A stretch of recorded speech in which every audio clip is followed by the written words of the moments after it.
establish when we want to do the tree item right now. As chair, you can rearrange you can make a motion to amend the agenda. Okay. In the middle. I would really, because we have audience here for both that and the pavement, I make a motion, we move those two items up before the director's reports. Is there a second? You can you can change the direction. So later. I don't have a problem with moving both up, but I would like, if, what I don't want to happen is we get halfway through and then he's heard half of the testimony and then, is he out? I'd rather have a fuller panel if possible. But we don't know where he is. So what I would propose would be there's no presentations, correct? So announcements will be quick. So my motion dies for lack of a second. Yes, motion dies for lack of a second. But what I would suggest is, let's say the director's update will take a little bit of time.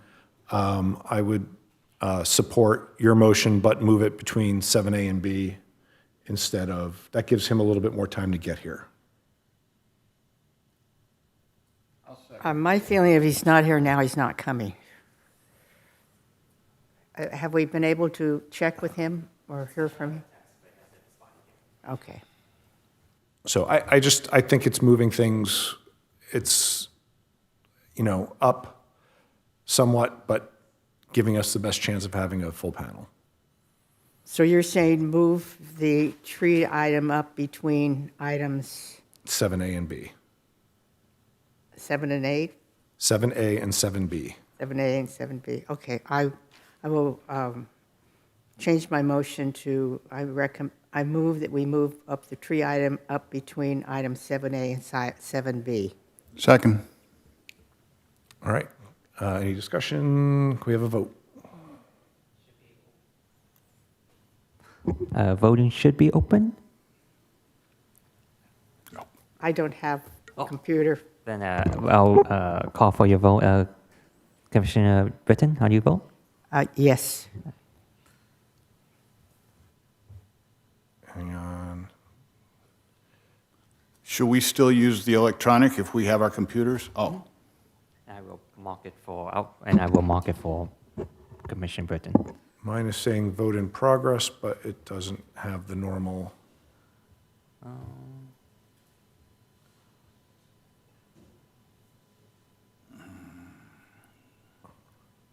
There we go. Oh, I submitted.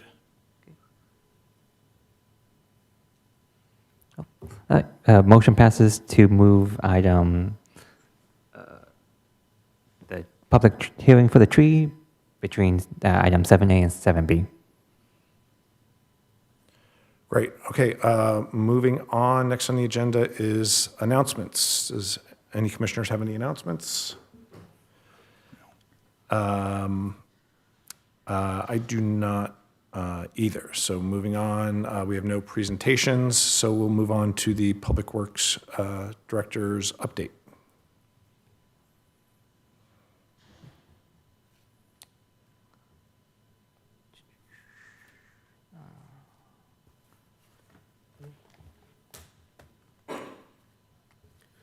Chair Hayes, just one moment. We're going to pull up a couple quick slides.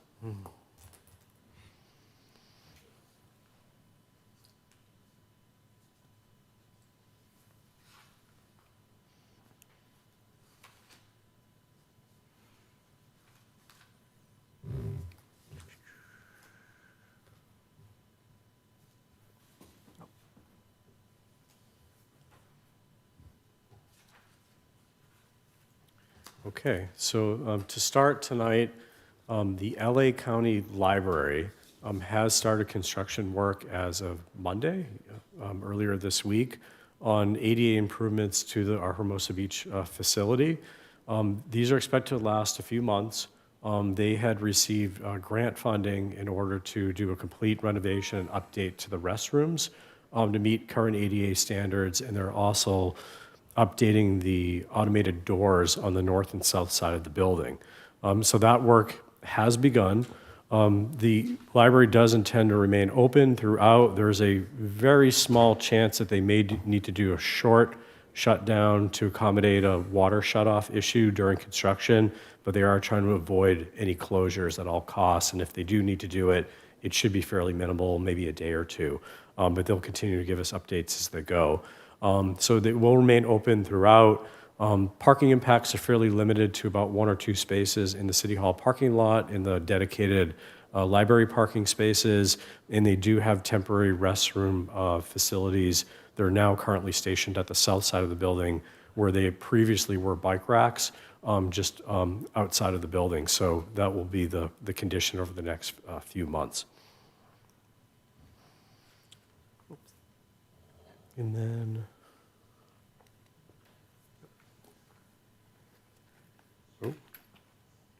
I did want to give just a alert about ongoing issues with at the beach. We are in coordination with the Marine Mammal Care Center. Oh, there we go, get the right slide.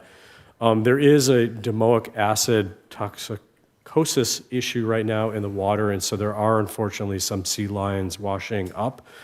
Just as a public message, I will encourage folks to not go near any animals that you see on the beach. If you do see them, there is a rescue hotline that I show here, 1-800-39-WHALE, where you can call, and the Marine Mammal Care Center will try to come out to help these animals, but I do recommend don't go near them because there is some danger. They recommend at least keep 50 feet away.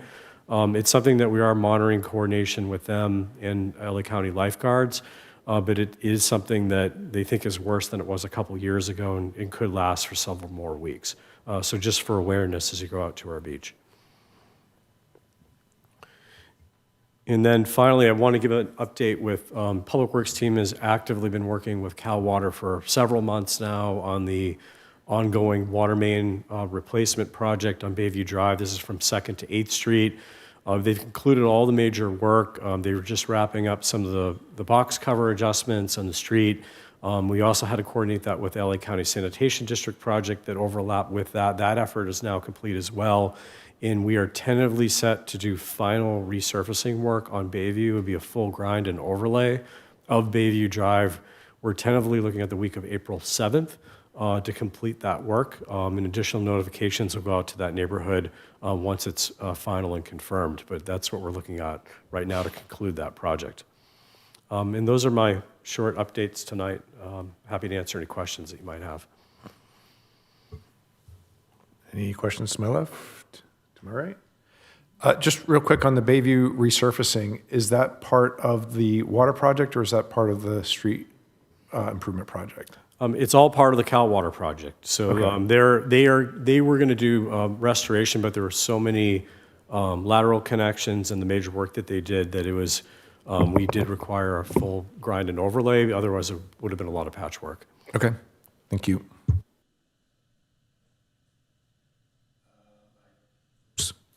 I guess that brings us to, no, we said we're moving the tree to between 7A and B.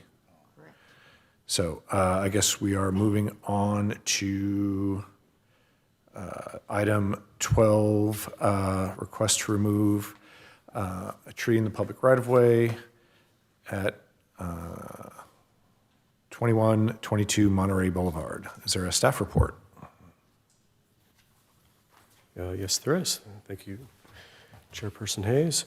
So while we load up the short presentation, so this is for the request to remove a tree that exceeds 12 inches in diameter in front of 2122 Monterey Boulevard as part of a residential redevelopment project at that property.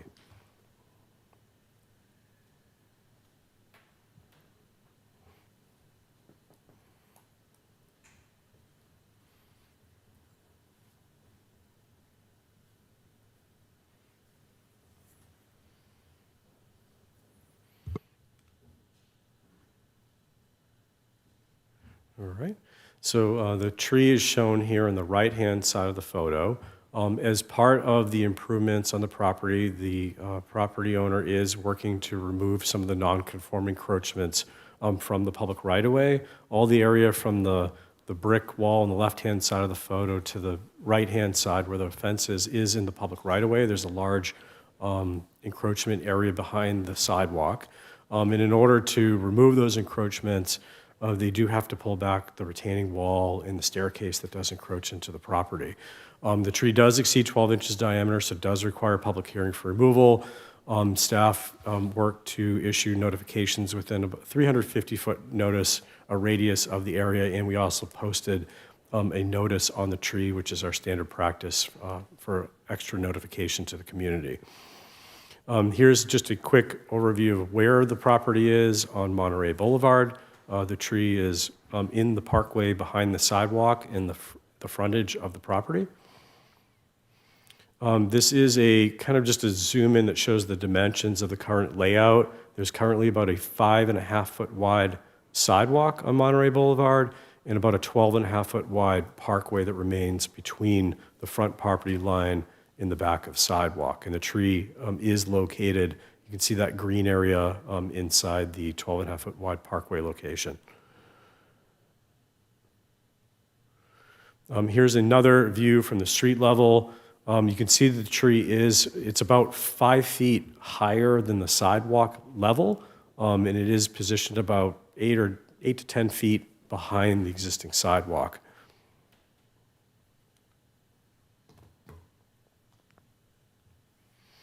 Here's some additional photos of the existing conditions. You can see that it's up on top of the retaining wall in the rear. It's actually, I think, a second tier of the retaining wall and close to the property line.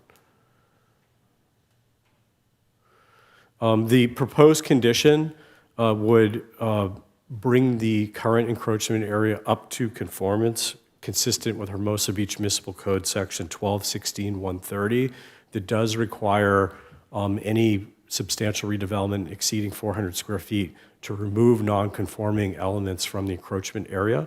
We are working with the applicant to provide an encroachment permit for this area once they vacate the non-conforming structures, which include the retaining walls and the staircase. The staircase is getting pulled back and rotated, I believe, 90 degrees and pulled completely on the property line, and all the retaining wall systems would be pulled back as well.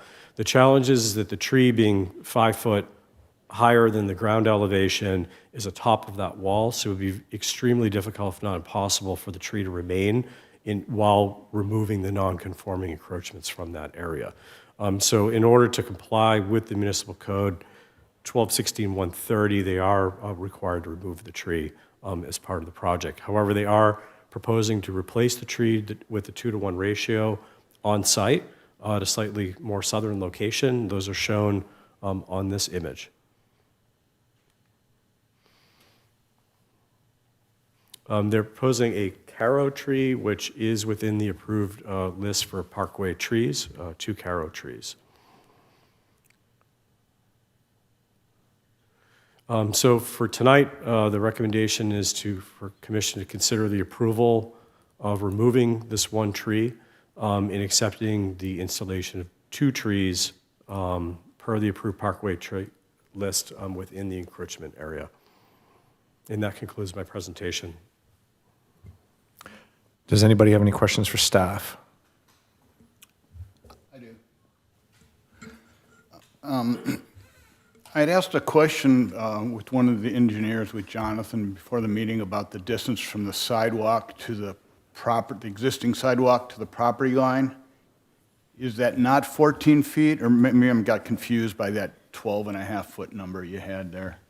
Thank you, Commissioner Grayson. I believe that it was an estimate of 14 feet, and he did clarify when he put together the slides for this evening that it's 12.5 feet.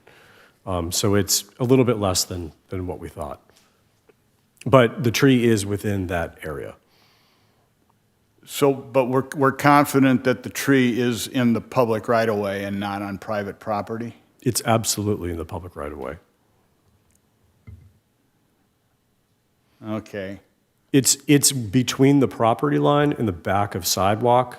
I have 100% confidence it's in the public right-of-way and not on private property. Okay, then I will defer to your 100% confidence, because maybe I made a measuring mistake today. Yeah, I was just gonna then, as part of my questioning, also disclose that as part of my ex parte disclosure, that I did do a site walk today. I saw the condition there. I noticed that there are retaining walls, and they actually occur in sort of a tiered fashion on 2 levels. The upper retaining wall, in some sense, kind of surrounds a lot of the soil at about the level where the existing tree resides.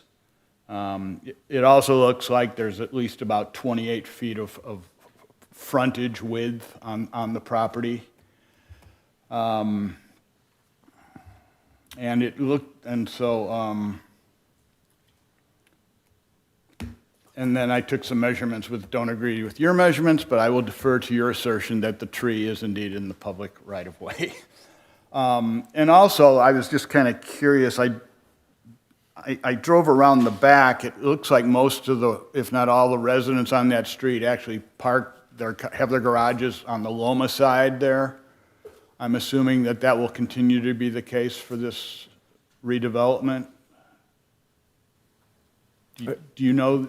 I believe In so. other words, there's no driveway going in the front, correct? That's correct. It would remain an open area in the front, and they're proposing to have an encroachment area where they could have sort of a front yard in front of their property, but more at grade, but no driveways located on the Monterey side of the property.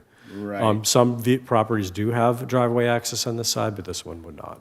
Right. And then the staff report does talk about infrastructure for the new design, and it highlights the drainage pipes, which you also highlighted in your presentation. And then there will be a new retaining wall of some sort as part of the design as well, or? It would all be on private property, but Oh, nothing okay. proposed in the Okay. public right-of-way. Okay. And then would other portions of the right-of-way also be used to accommodate things, other utilities, like a sewer lateral or anything like that? So I don't know if I'm able to speak to all the elements within the public right-of-way. I know that there is, I believe, 2 drain lines that would cross the encroachment area from the property to help, I think, for the LID improvements and the pump unit that they have on site that would be for a curbside drain that does have to cross the encroachment area. I don't believe SOAR crosses this location, but I couldn't speak confidently about that. Okay, but regardless of how removing the encroaches may free up some room for accommodations like that, the main point, I believe, is that for a new major redevelopment like this, the code says that we need to remove any non-conforming elements in their right-of-way, correct? That's correct. Okay. And then another part of my disclosure is there is a part in the staff report that talks about what are permitted or examples, and it's generally, things like structures and stairways, the types of things you mentioned. I believe that's actually specified under permissible encroachments in the definition section, which is 12-16-10 of the municipal code, although it was not cited as such in the staff report. But I think that's important because, in a sense, the 12-16-10 then augments the primary part of the code that you cited in the staff report. So I just wanted to make everyone clear that 12-16-10 is part of the code that we may want to apply in our ruling tonight.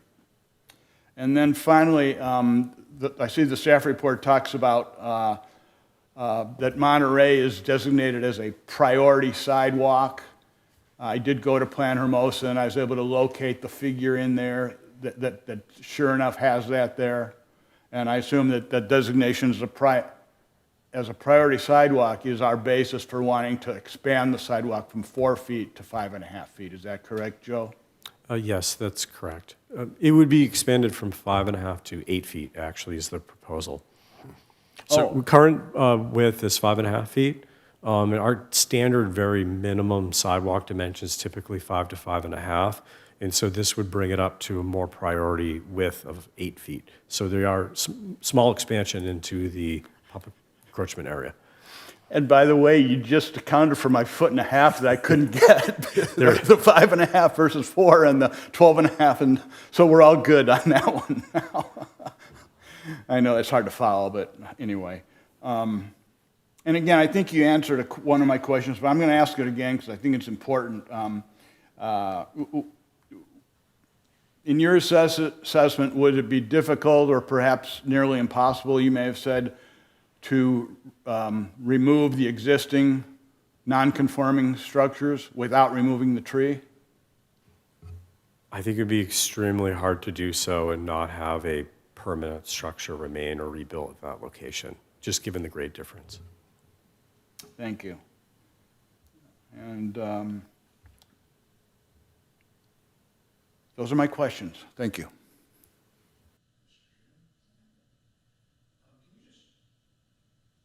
Can you just put up the drawing that showed where the 2 trees are going to go? Absolutely.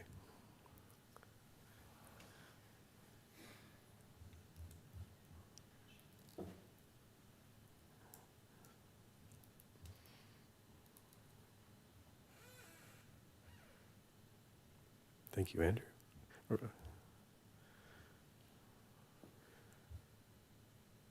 Okay, so they are on either side of the walkway. Setback almost the same distance as the existing tree, perhaps a little bit further.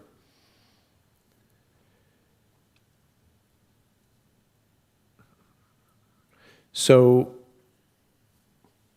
I guess my question is there a reason to not put them closer to the street? Although I guess, can you tell me approximately what's the distance from the new tree to the house?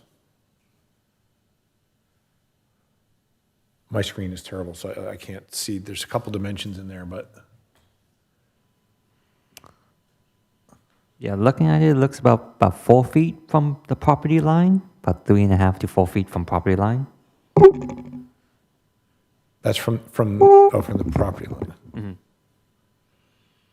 My concern is because we see, some trees are planted in the public right of way, but they get too close to the houses and they interfere with gutters and stuff like that. So that would be is that position set? Was it set by Public Works? Was it set by the homeowner? This was proposed by their design team, so Okay. we didn't make any requirement of where it was. This is their proposal for where those 2 trees would go. Okay. All right. That's it. If there's no further questions, we move on to public comment. If there's anybody wishing to speak on this item, please speak now.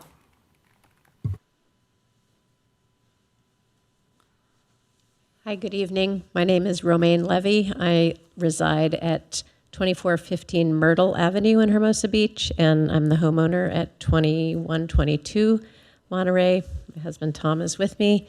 Thank you to the Public Works Commission for your thorough report and for considering this issue. And thank you to Commissioner Britton for your motion to hear this item earlier in the evening. We appreciate that. I am here just to confirm everything that I heard in the report tracks with our experience. We did our best to comply with everything that Public Works had asked for us to do on that encroachment space and encouraged our designers to comply in any way they could. We're sad to see a beautiful, thriving tree be taken out, but happy to replace it with 2 new ones that will hopefully grow to be as large and healthy as that one is. So we're excited to move forward, and thank you all for considering this tonight. Thank you. Do you have any questions of us? No. Okay, Anybody else? thank you. All right, that will close public comment. We'll bring it up to, up here for deliberation. Yeah, I'll get the deliberations going. First of all, yeah, I want to acknowledge that there is nothing, there was no evidence brought to us that says that the tree is either dead or causing a nuisance. The municipal code gives us a few different reasons why a tree may be removed. Those are a couple of the conditions which don't apply in this case. I will be recommending that we do approve the removal of the tree, however. And what I will cite is a reason in the code which has to do with possibly interfering with the use and enjoyment of the property by the property owner. We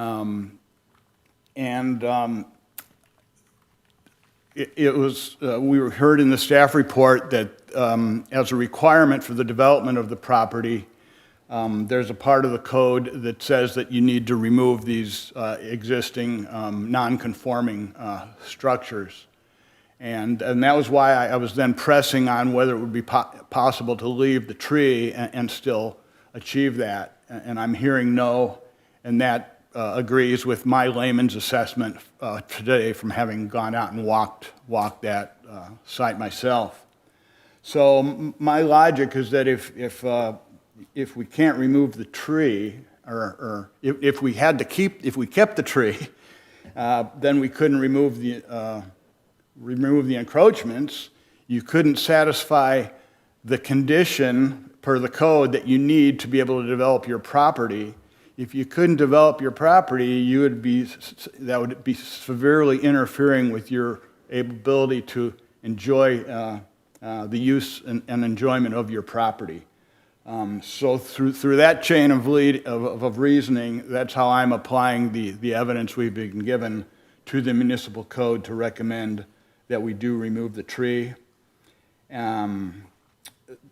There was also some talk in the staff report about the infrastructure, and maybe there'd be some inefficiencies with the layout of some of that infrastructure in associating with the tree.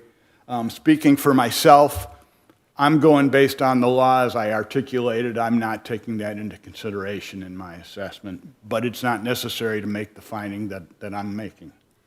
And then finally, I do appreciate that the plan is to replace both trees, the tree with the two per the code on site. So I'm good with the recommendation. Thank you.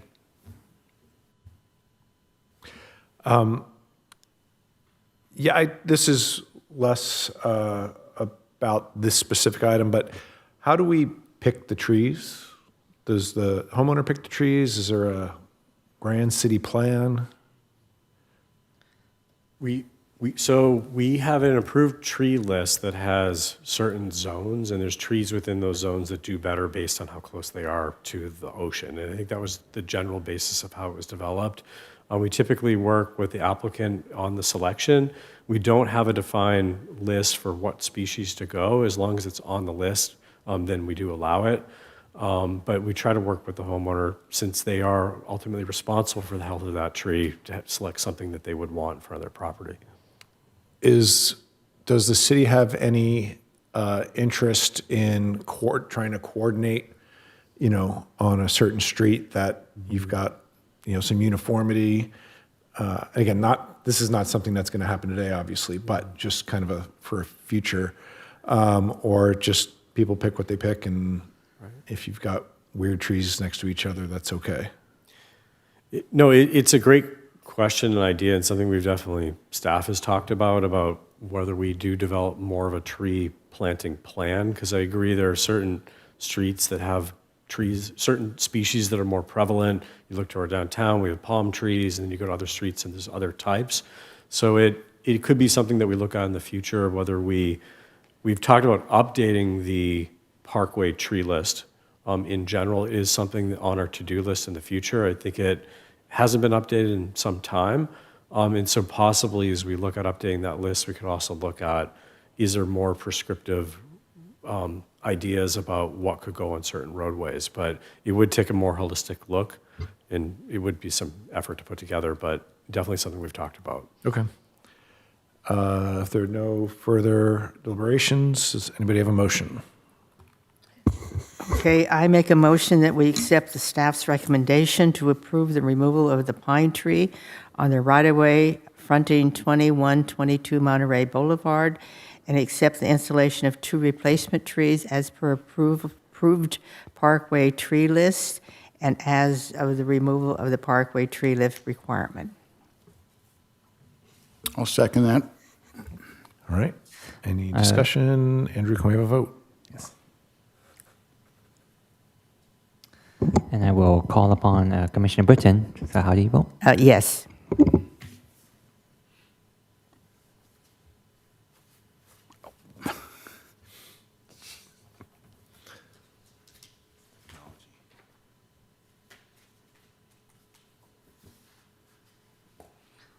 All right, voting is closed, and motion passes. All right. Thank you very much for speaking at our meeting. Okay, Chair Hayes, since our other commissioner has not arrived, can we move the pavement project up also at this time? Yeah, I believe that was part of the previous motion. Okay.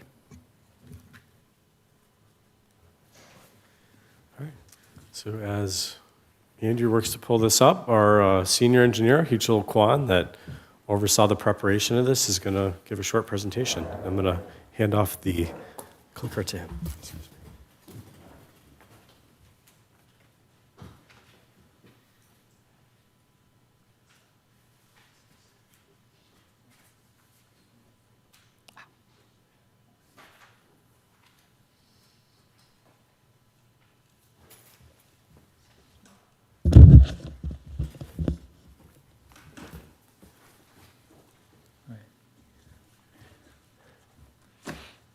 Good evening, everyone, and commissioners.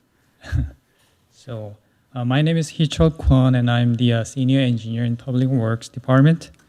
I would like to speak with you today about the city's pavement management programs. That is maintaining and improving our city roadways is essential for safety, mobility, and long-term cost saving. So tonight I will provide an overview of how we assess pavement condition and prioritize maintenance and rehabilitation and implement strategies for our communities.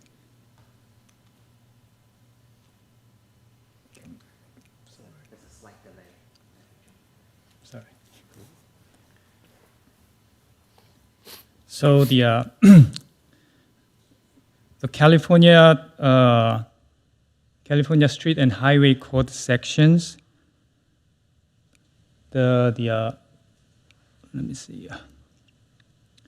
Sections shows agencies and municipalities shall develop and adopt a PMP, pavement management program for street and highway that receives funding. So in November 1990, Proposition C was approved by the LA County voters. Half cent sale tax means 0.5% of sales price has to go to the Proposition C.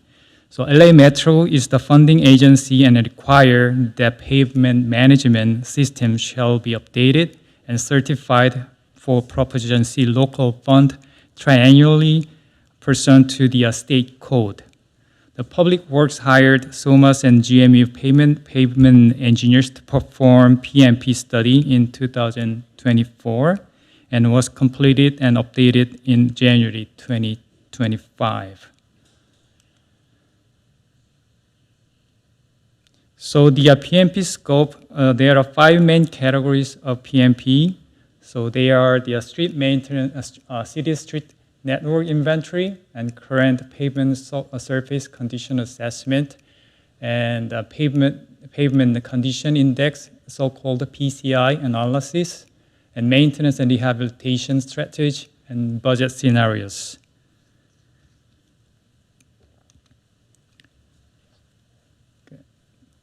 So the city network consists of the arterial street about 6.8 miles, and collector street is about 10.3 miles, and local street about 30 miles, and alleyways 0.5 miles. So total 47.6 miles, but that's excluding PCH and then Walk Street. The PCH maintained and then owned by the Caltrans.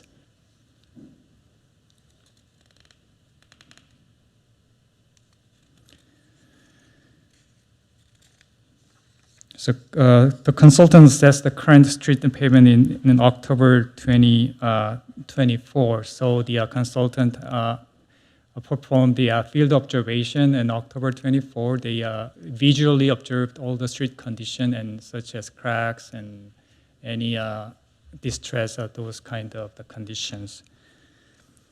So there is a big important term is that the pavement condition index is PCI.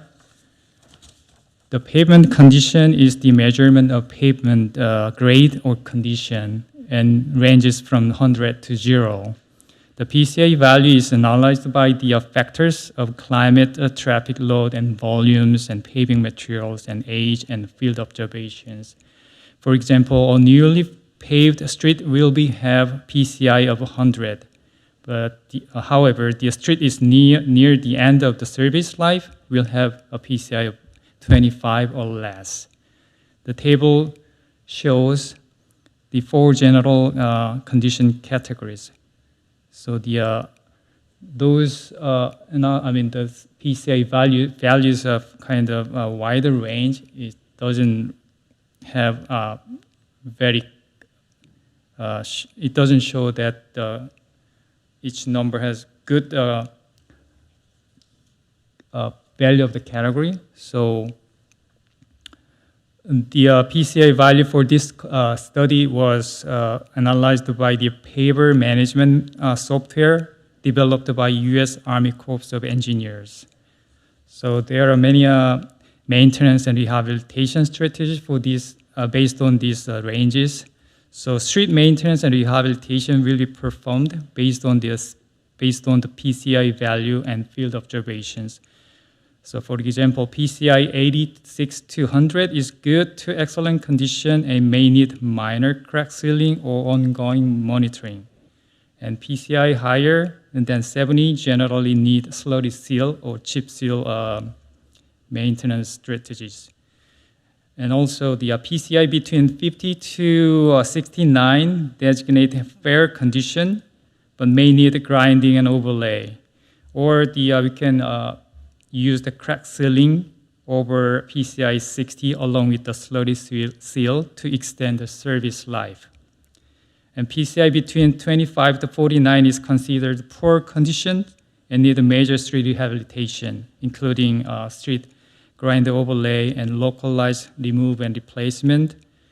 But the under PCI 25 is failed condition and need a full street reconstruction or major local removal and replacement based on the field observation and core testing. So we can apply for certain condition for cracks between 1/4 inch to 1.5 inch are applicable for crack sealings.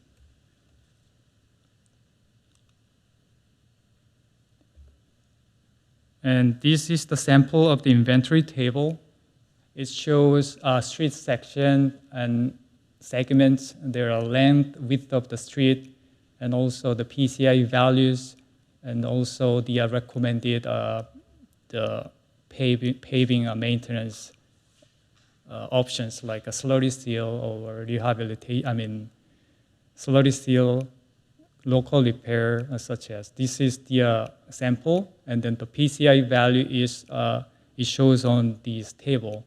So based on the table, the Pier Avenue average is about 50 to 55. That is part of our upcoming street project. So that's why I choose our street is Pier Avenue is kind of bad condition and we choose for the overlay and grind and overlay for this time. But the Hermosa Avenue on north side, north of the pier, it is relatively good conditions. as you can see, the PCI is about 70 to 85, an average.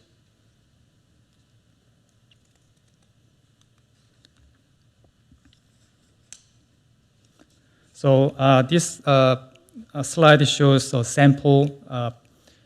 sample street conditions. So the Edmore Avenue, that segment is about 95. As you can see, the picture is very nice without any major cracks. But the bottom avenue is Power Street is really bad condition for now, and that street is added in upcoming annual street project. So we are going to the grind and overlay with the local repair, like 6-inch deep remove and replacement. So that Power Street has only 14 PCI values. So we choose that the street has to be reconstructed locally. So based on that, the current overall citywide PCI is 68 for 2024 PMP study, but it was 70 before 2021 PMP study. So it's kind of, it is decreasing than 2021 study. And there is another term, so budget scenarios. So the estimated current city annual funding is $1.5 million. The funding source from the Measure M and Measure R, and the other one is that Prop C and Prop A. And then also the Senate Bill number 1 called SB 1 funding. And also there is a city general fund we can use for the street pavings. So, and then PMP study provides 4 budget scenarios as shown on table. So the current funding level is $1.5 million, and then we may need $15 million for next 10 years. However, the PCI value is 68 current, but it's gonna be decreased to 59 next 10 years. And then unlimited budget is highest cost option. So it is total for 10 years, $42.3 million we may need it. So first year, we need a $26 million. And the next 9 years, $1.8 million every year. And then that result, those PCI value is going to be increased to, excuse me, to 86. But that is very optimistic numbers and then funding levels. So I don't think we may not, I don't think we can make that funding level for now. Then the other option is maintain current PCI values at 68. So total 10 years, we may need a $31 million, average $3.1 million annually. So in that case, we can maintain 68. So no changes of the PCI value. But if we do nothing, not investing any money, then the PCI value is dramatically dropped by 45. That means all failed street. So we don't want that condition. So we have to spend at least those $3 million per annual allocation. We need that.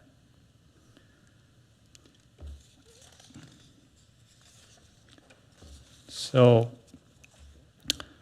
to maintain the current PCI 68, the city may need to allocate $3.1 million, as I mentioned, annually over the next 10 years.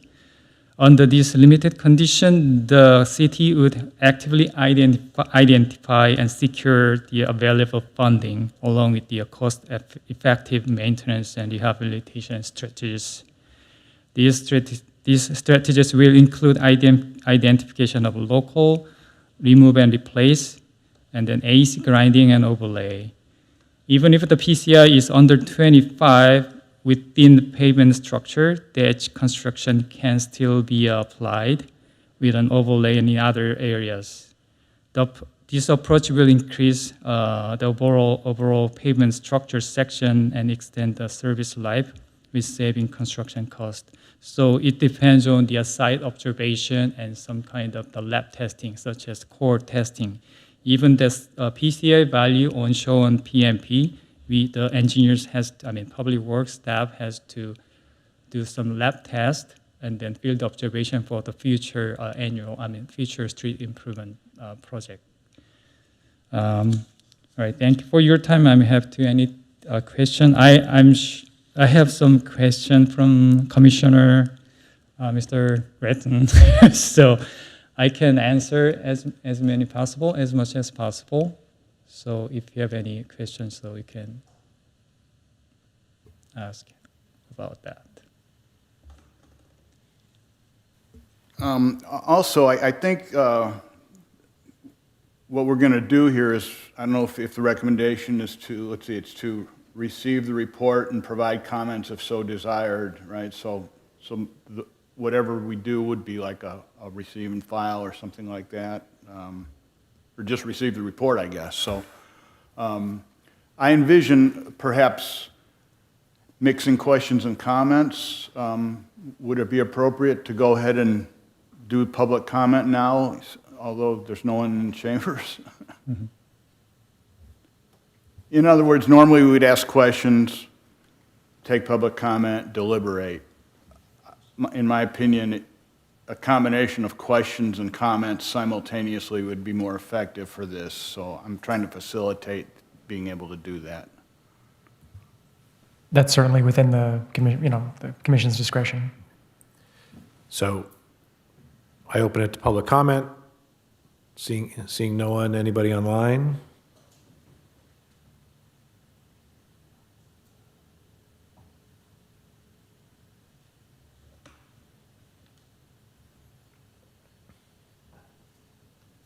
We have no speakers present online, Chairperson.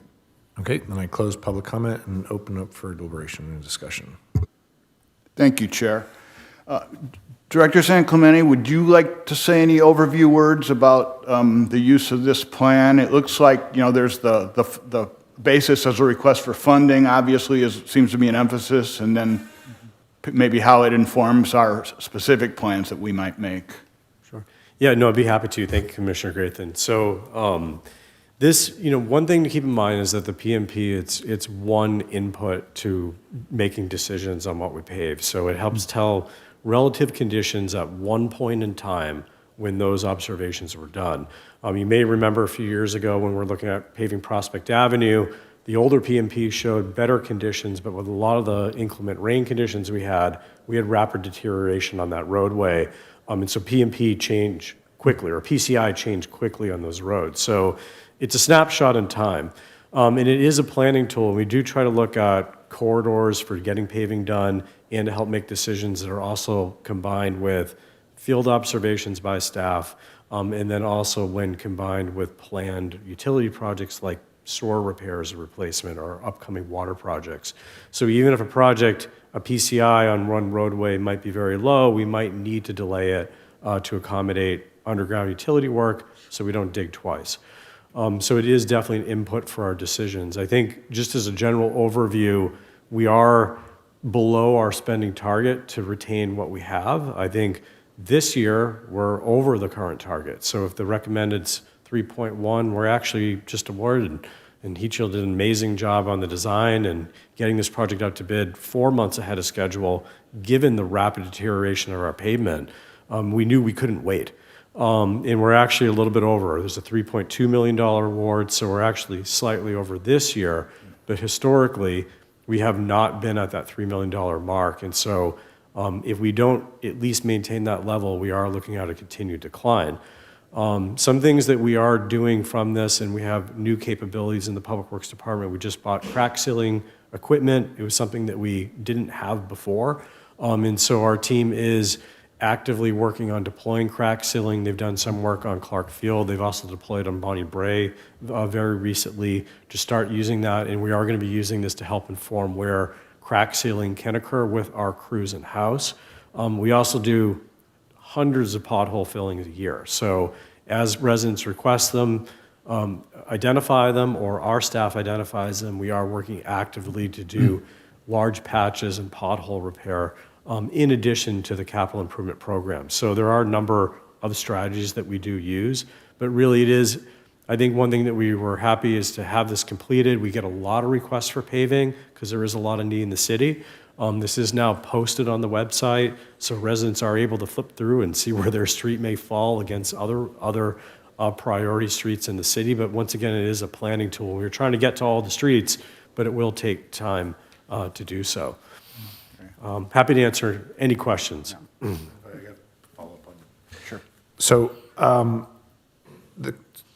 so if I live on Powers, I don't, but, you know, and I see my street looks like that, and I hear that they're doing Pier, and, I'm on an index that's, and I'm making numbers up, but I'm on an index that's 25 and Pier is around 50. How do we, how do we come to that decision that it's more important to do Pier than, again, I picked Powers because you had it on the slide. So we just prioritize the street. So it's arterial street first, and then collector and local, and other streets like such as alleyways. So arterial street has a lot of traffic and then heavy traffic load on top of it. So most of the street and other cities prioritize for the arterial street first. That's why the local street has some bad conditions. We understand that thing. So as I said, arterial first, and then collector and the local streets. That's a normal. So at what point, in the meantime, the local streets are getting worse and worse and worse. So at what point do they become a priority? So the challenge is that there's a lot of priorities and we have to balance which ones we can do. We get limited funds. We have to really put the money where we get the most, I guess, bang for the buck for it. And one of the challenges with the arterial streets is that you're going to have a higher deterioration rate. So while it might be 50, it could quickly drop. Rain events, traffic events are on it. And there's also higher volume of foot traffic too. We have higher pedestrian volumes of the downtown. There are a lot of cracks across crosswalks. So we actively have to do patching and a lot of the pedestrian crossings on some of the arterial roadways. But to be honest, we're holding Pier Avenue together in a number of locations. It's a place where our crews have had to continually go do patches to make sure that it's safe for pedestrian travel. But really, it needs to get improvement because it's deteriorating at a quicker rate than the residential streets that have less traffic on it.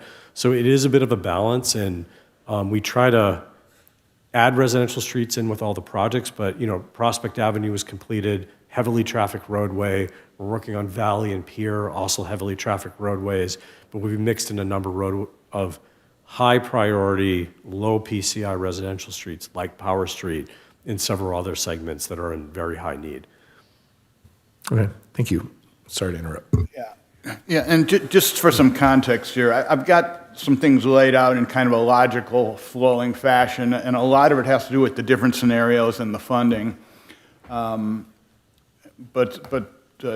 Chair Hayes brings up some good points about how we make decisions, and some of the things I touch on are gonna also feed into that. And by the way, since it's a small group, I'm not offended if you want to piggyback off of anything, and you're the chair, of course. So a lot of my stuff is with the scenarios and the funding, but there are a couple specific things I'll ask that, since you brought them up. So one of my questions was, and I think you answered it, what was the motivation for the city to request recommendations for crack sealing? And so are these considered kind of a lower cost short-term fix? And you mentioned we have equipment for that, and staff can do it, right? Yeah, so the crack sealing is, directors mentioned that it is cost-effective way.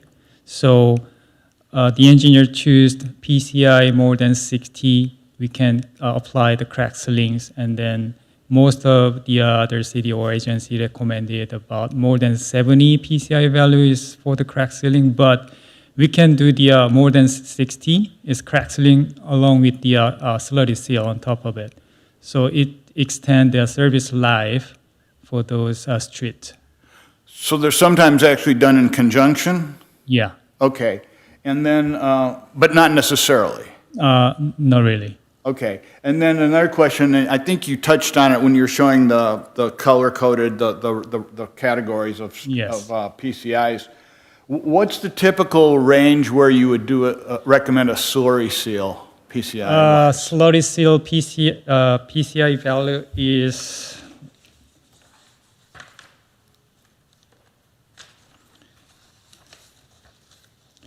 so mostly the slurry seal PCI value recommended more than 70. So as I just mentioned, we can apply with the crack sealing and slurry over PCI 60. So we can make some stronger for over 60 PCI, and then we can hold to extend the service life. And in the meantime, we can go other street lower PCI for like grinding overlay strategies. So we can make holding that street with the crack seal and then slurry seal, and then jump back to the worst street. Right, and in the report, it talks about there's a point where the slurry seal really isn't as effective, so there's kind of a lower bound, and then there would be an upper bound just because we wouldn't want to do it prematurely because we have to be efficient with our funds.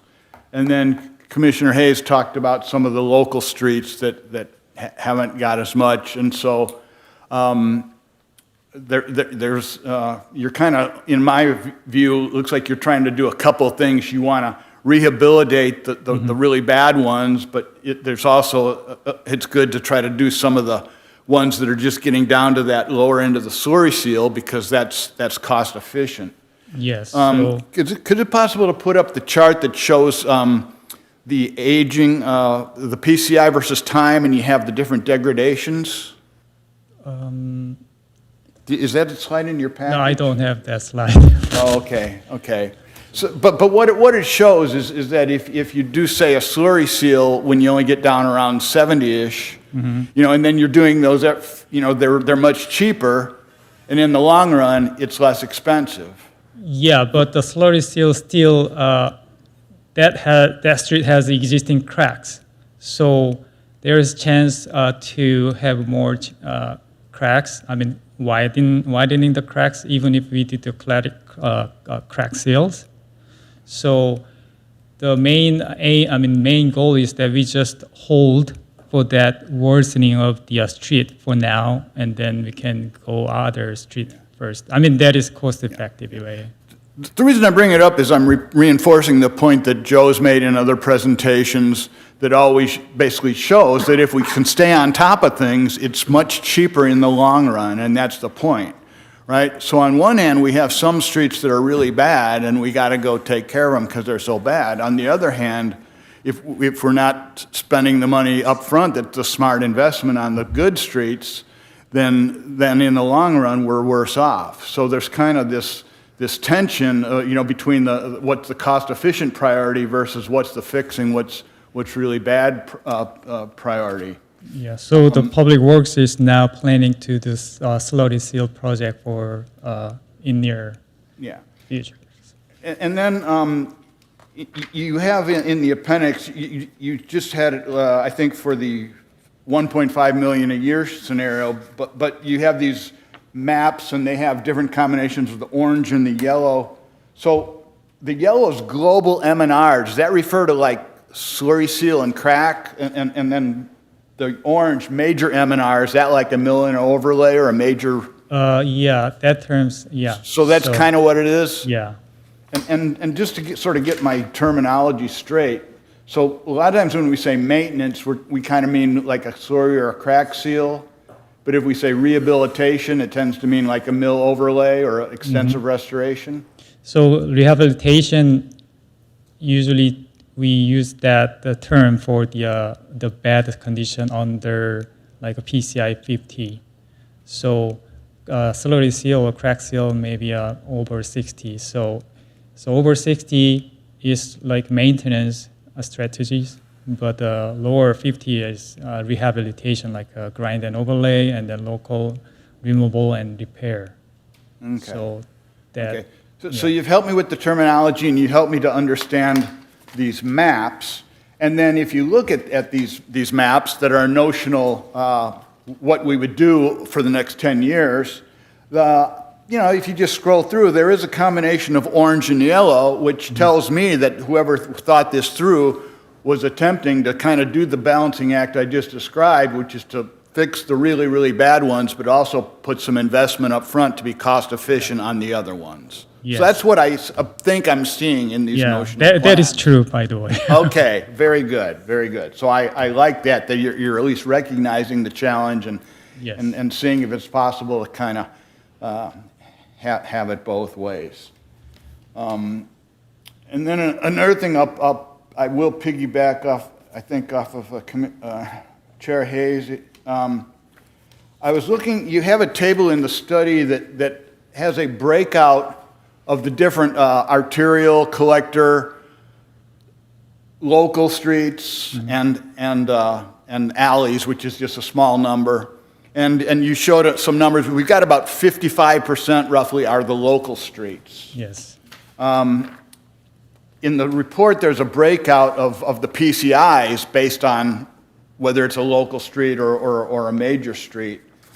And while about half of the streets are local, a little more than half, roughly 2/3 are in poor or failed condition. Yeah. So you can see, in this anecdotally, we know that the major, the Hermosa Avenues, the Prospects, the Valley Ardmores, the Pier Avenues are getting attention, and as Joe pointed out, they're heavily used. But the numbers also show that we need to try to find a way to show some love to the local streets as well. Yes, sure. So, And so I'm seeing that supported by the data that I just cited there. So I wanted to go ahead and highlight that as well. And also back to the point about what's cost effective. We've got these 4 scenarios cost-wise, and one is the so-called do-nothing scenario.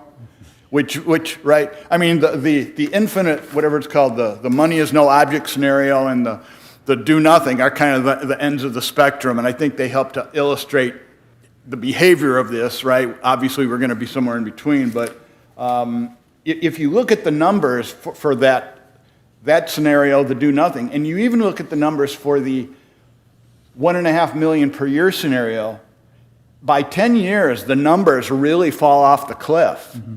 And because what happens is you don't keep up, it just keeps getting bad, and you get this sort of snowball effect. yes. And so, so again, I'm saying this in public, whoever's out there to help reinforce the point, and hopefully the decision makers will be getting that as a point as well. So I wanted to emphasize that. One of the scenarios, one of the intermediate scenarios, for example, was the spend enough to keep the PCI at the current value of 68, and that was roughly $3 million a year being spent. We have some detailed appendices to this report, that have all the tables Yes. that go along with the maps that show what types of repairs we would make, and those are the basis of the cost estimate. I didn't see any such appendix for the scenario 3 maintaining at 68. Do we have the data and it's just not published? We don't have that data, but we can ask the consultant. So, Okay, so obviously it's up to you. You understand how this works. You are the ones that are going to eventually make the specific plans. Mm-hmm. I guess that brings me to sort of a question. Or should we acknowledge that these aren't really the plans we're going to do? Isn't it more that these, 1, establish a basis for our cost estimates, and 2, provide notional plans to sort of illustrate the thought process we might go through? yes. Yes.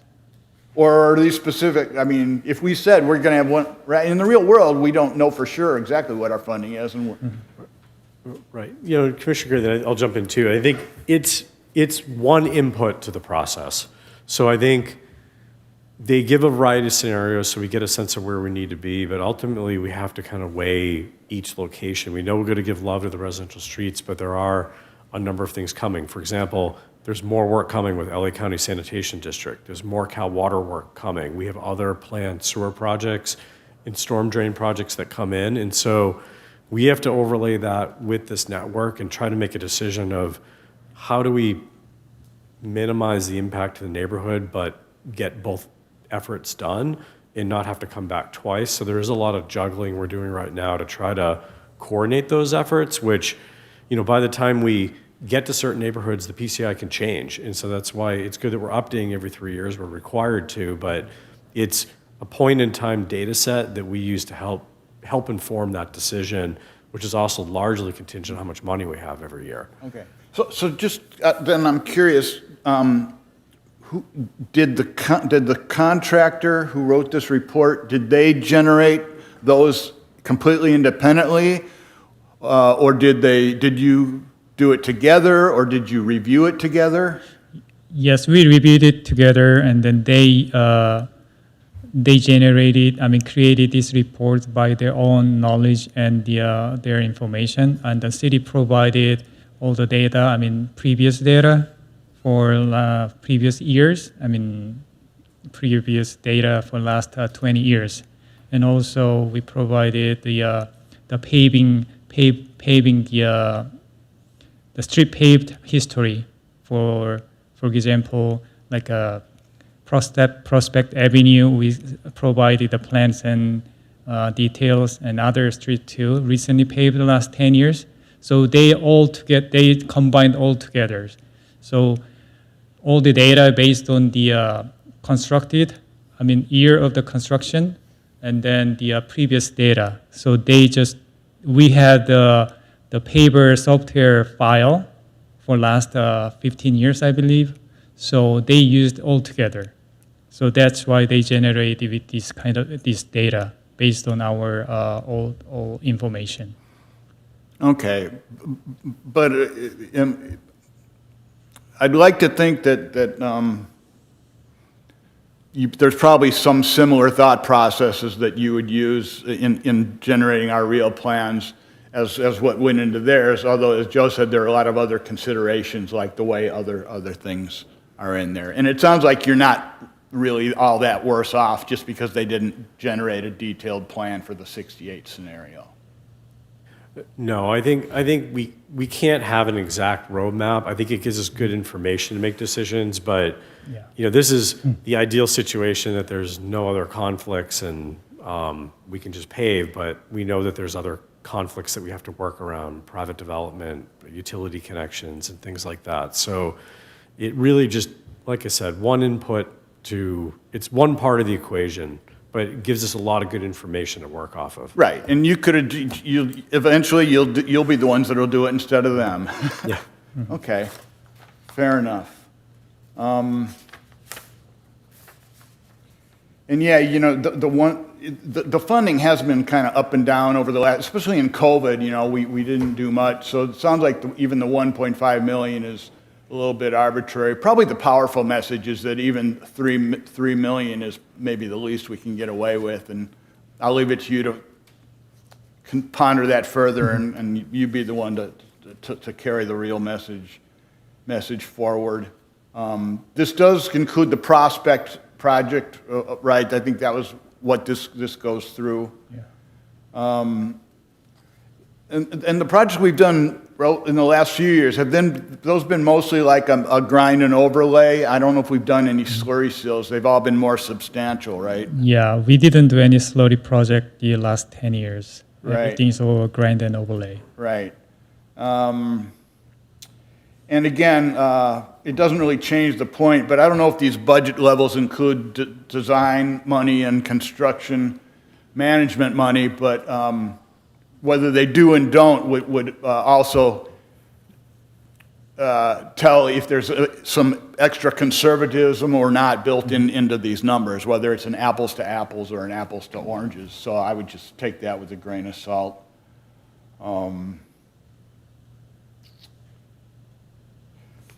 And I noticed that in the report they used the term, there's that one scenario, unlimited funding, and it looks like what you do there is you all of a sudden have this cash infusion, and you magically get yourself to about 85 or 86, which is the threshold of the good or good to excellent. And then you're kind of in slurry seal mode from there, right?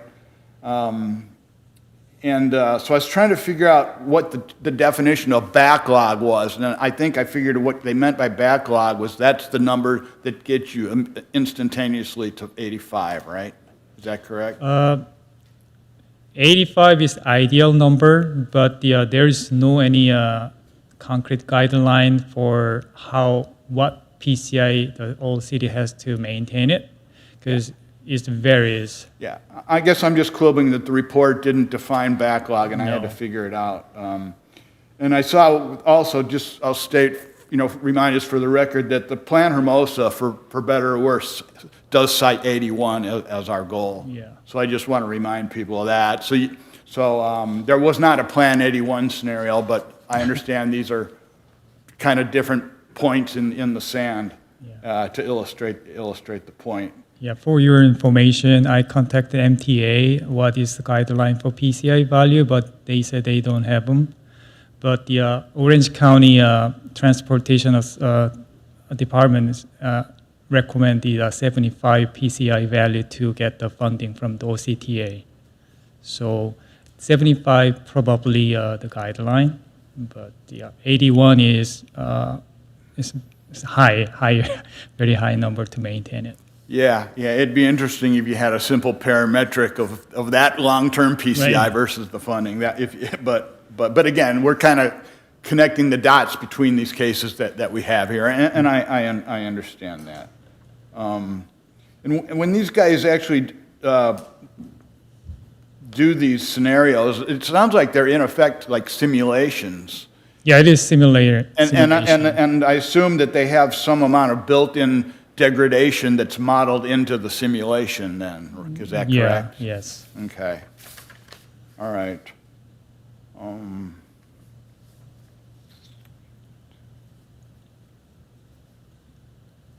Okay, believe it or not, I'm pretty far through my comments.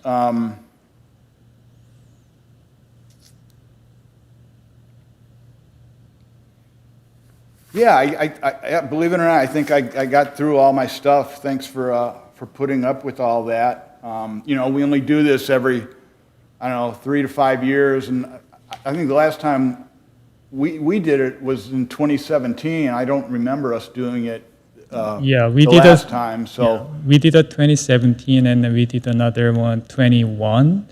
Now it's another 3 years term, so we did a 24 this study. So Yeah. next term is 27. We have to do another one. yeah, so this is kind of a big deal, right? This is part of our back to basics approach. And that's why I appreciate you giving me the opportunity to go in here. I realize you are the professionals, we're the commissioners, but if I can understand it and help get some of your messages across and support you, I hope I'm able to do that. And it doesn't hurt to be a little educated, even if a little knowledge is dangerous. So thanks a lot. You're welcome. Thank you very much. John? Thank you for the comprehensive and thorough report. I really appreciate it. You're You did a welcome. Thank great you. job. I just have a couple. How many miles of road are we doing this year? This year is about 2 miles. Okay, and last year? I believe it was 1.6 for the Prospect Avenue project.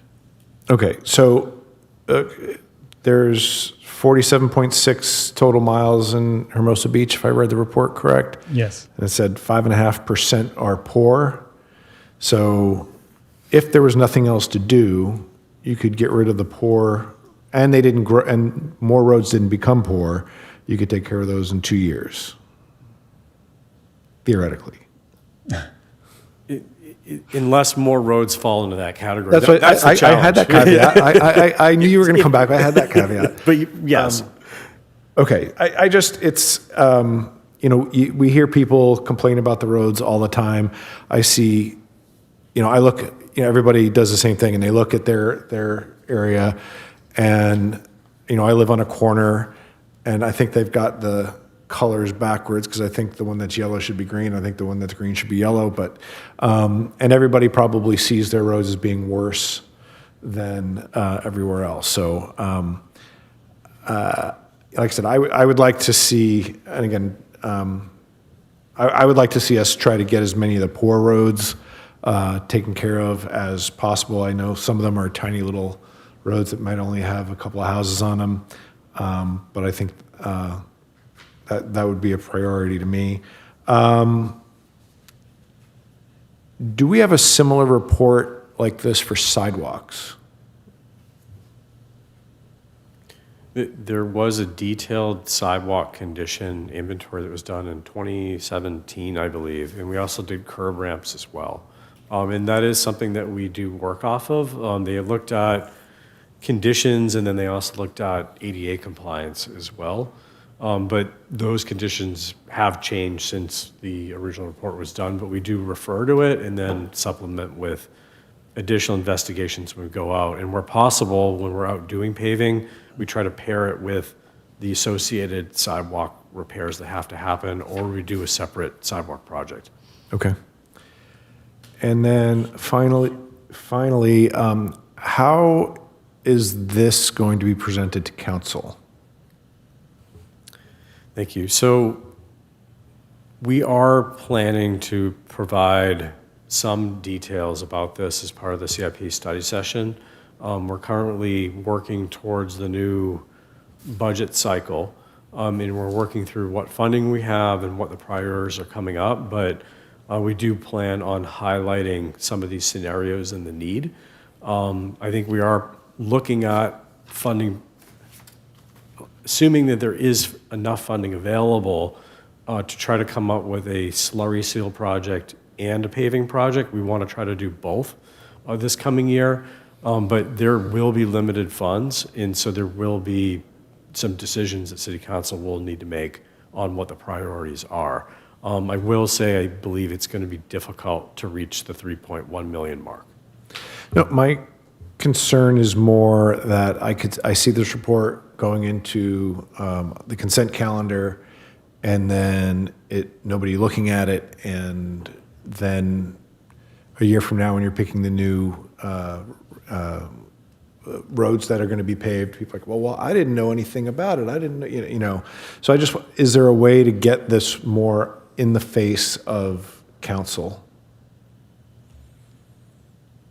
Maybe if a certain citizen requested to pull it off of consent at the next meeting, or? Sure. So we won't, right, the meeting minutes will go to City Council. We're not bringing this item to City Council for consideration.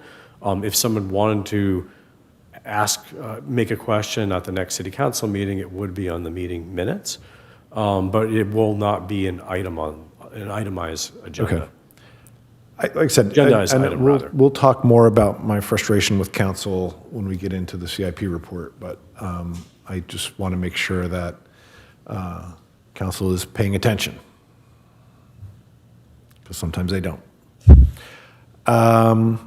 So is any more questions, comments? All right, do we need a motion, or? All right, then let's go back to item 7B, activity reports. Thank you for your report. Thank you. Thank you, HR. Thank you, Jill.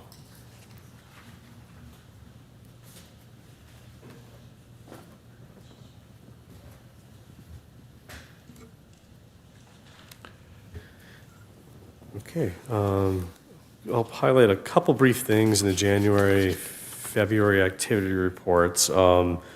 So a few things that the team has been actively working on as a preparation for the annual landscape and lighting district assessment. It's an annualized item that we have to bring to council every year for approval, and so January is about the time we begin working on that, and so there is work on that.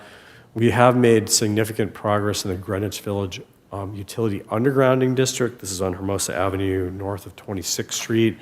The team is actually getting very close to advertising the project. We're probably a few couple weeks away from advertising, so we're almost there. So, but that has been a big push and a long time coming. Our team was also very busy with major utility projects, so ongoing work with Cal Water, and then also the LA County Sanitation District that also piggybacked over Bayview Drive. So a fair amount of coordination. We're glad that the Sanitation District project was a success and is complete. We're also working with them on additional projects that they have coming, likely this calendar year. There are 2 more phases. I believe they came to last meeting to highlight some of the work that's coming on Monterey near Hondo, and there's also the continuation of the lining work that would go beyond the limits of what they did on Bayview Drive, but basically within the city limits. So more information and schedule information to come, but we continue to work in coordination with them on those efforts. Our operations and maintenance team has also been busy, just typical spring work, getting the fields ready. A lot of work to get Clark Field ready for Little League and softball season. They rebuilt one of the dugouts, fair amount of field maintenance, fence maintenance to get that looking good and ready for the season, amongst a number of other activities. Recruitment has been an ongoing effort in the department as well. We are working to fill a vacant management analyst position. This is our only analyst in the whole department. This has been vacant for several months. It has been an ongoing recruitment. We believe we're nearing the end of that recruitment phase. But we do also have a city engineer position that has remained open for several months, and that recruitment is open. I'm happy to answer any questions that you might have on the activity reports, but those are the highlights for a few things that I want to point out. Any questions? None on the activity report. All right, I guess we're moving on to the CIP status report. Okay. Now we're going to load up some slides. Thank you, Chair Hayes. We have a number of updates tonight. It has been a very active couple months since our last commission meeting. So I'm going to start off tonight with a quick chart. Kind of gives a snapshot of where we are as we're approaching the next budget cycle. But we have 6 projects complete, and we're on track for completing potentially 13 by the end of the fiscal year. There are a number of constructions that are entering the construction, or either concluding construction, or now entering, or actively in construction, or entering the construction phase. So there's 12 projects in that category. So we're juggling a number of construction projects right now. There's that wave of construction that we said was coming, and we're doing our best to coordinate these projects and minimize impacts throughout the city the best that we can. But there is a lot of work coming, and these are high priority projects that need to advance, like paving, and sewer work, and a number of other necessary improvement projects. There are a handful that are in the conceptual preliminary design that will advance further into final design phase, but there are a number in those early stages, and we have about 3 that are in that project approval bidding phase that will be entering into the construction phase. But right now, a lot of focus on advancing projects through construction. I'd like to give an update on some things that we are wrapping up. Our Greenbelt project, which is really 3 CIPs in one. We were substantially complete February 12th, so that's when we opened up the northern half. We opened up the southern half from 8th Street to 11th, right after Thanksgiving into December, and then we opened up the northern half of the pathway just in February. There is still ongoing work, so while it is all open and for use, we do have a number of punch list items that are being completed. We have some additional grading work that's going to happen on 11th Street, and we are going to be bringing back the contractor for some additional hydro seeding. We had a lot of rain. Some of the hydro seeding got washed away, so we are going to have them come back. It's been difficult to schedule it with the weather conditions, but they will be coming in the coming weeks. So there is a little bit more work to do, but it is largely open for the public's use and enjoyment. Highlight some of the things that we have beyond the DG path that's out there. new gym equipment on the northern side. There are numerous new trees. We did plant some larger box-sized trees out there at several locations. We did enhanced landscaping around the 9/11 Memorial. The photo on the left is the new accessible ramp that connects 11th Street up to Ardmore. That's one location where there is some additional grading that's going to happen. It's a little bit small in the picture, but you'll see one of the new trash cans that we've deployed.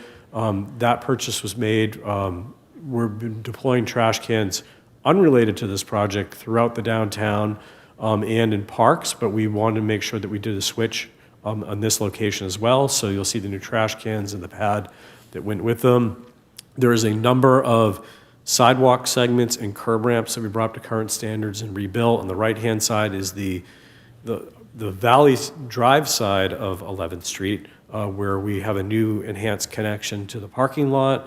So once again, this is not just a DG path. There were a number of other elements that we included to bring this whole section up to standard and bring some other enhancements. Moving down towards in front of the Clark Building, one of those additional enhancements was the adding a rectangular rapid flashing beacon at the crosswalk for enhanced traffic control at that location between the Greenbelt and the ADA parking. We installed 2 new concrete pads to update the ADA parking along the parking on Valley Drive. And then in the middle is the second set of gym equipment that was added. This is down at the southern end near 8th Street. A significant amount of new plantings went in.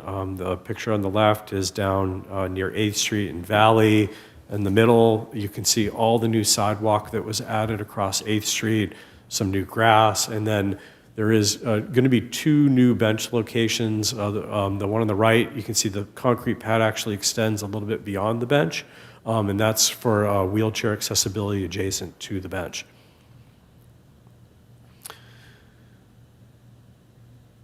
And actually, we are working with the, there is a naming committee that was designated by City Council, and so we will be bringing something forward soon for that, and ultimately a ribbon cutting in the coming months. We're waiting for more of the plans to establish, but that is hopefully to be scheduled in the next couple months.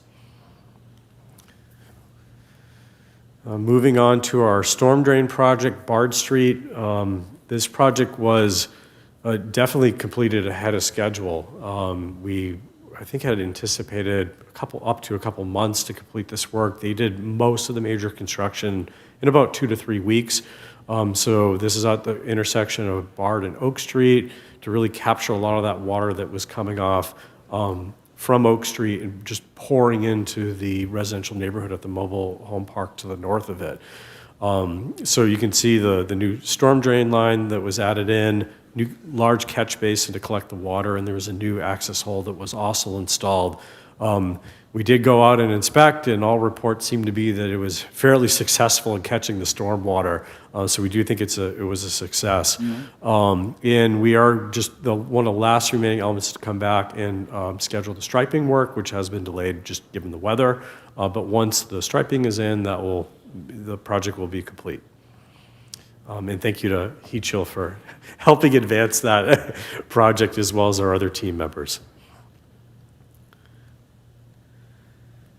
Clark Building, we are roughly at about 70% complete. I have a handful of photos to show some of the great work that they're doing there. We are continuing to advance. In the left-hand side are the new heat pump systems, our AC units, and some of the decorative fencing that will go around it. This is on the west side between the baseball field and the back of the building.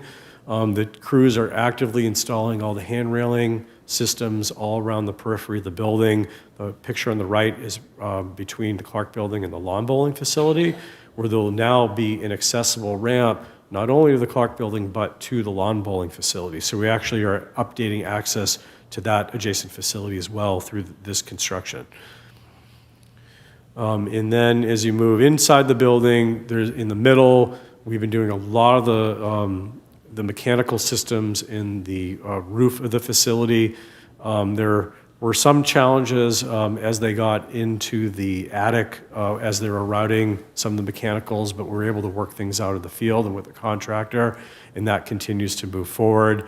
The photo on the left shows the kitchen with some of the drywall going up, and they're working on some of the layout. All the rough plumbing is complete, and then the picture on the right is inside the ballroom where they're also working on some of the drywall installation as well.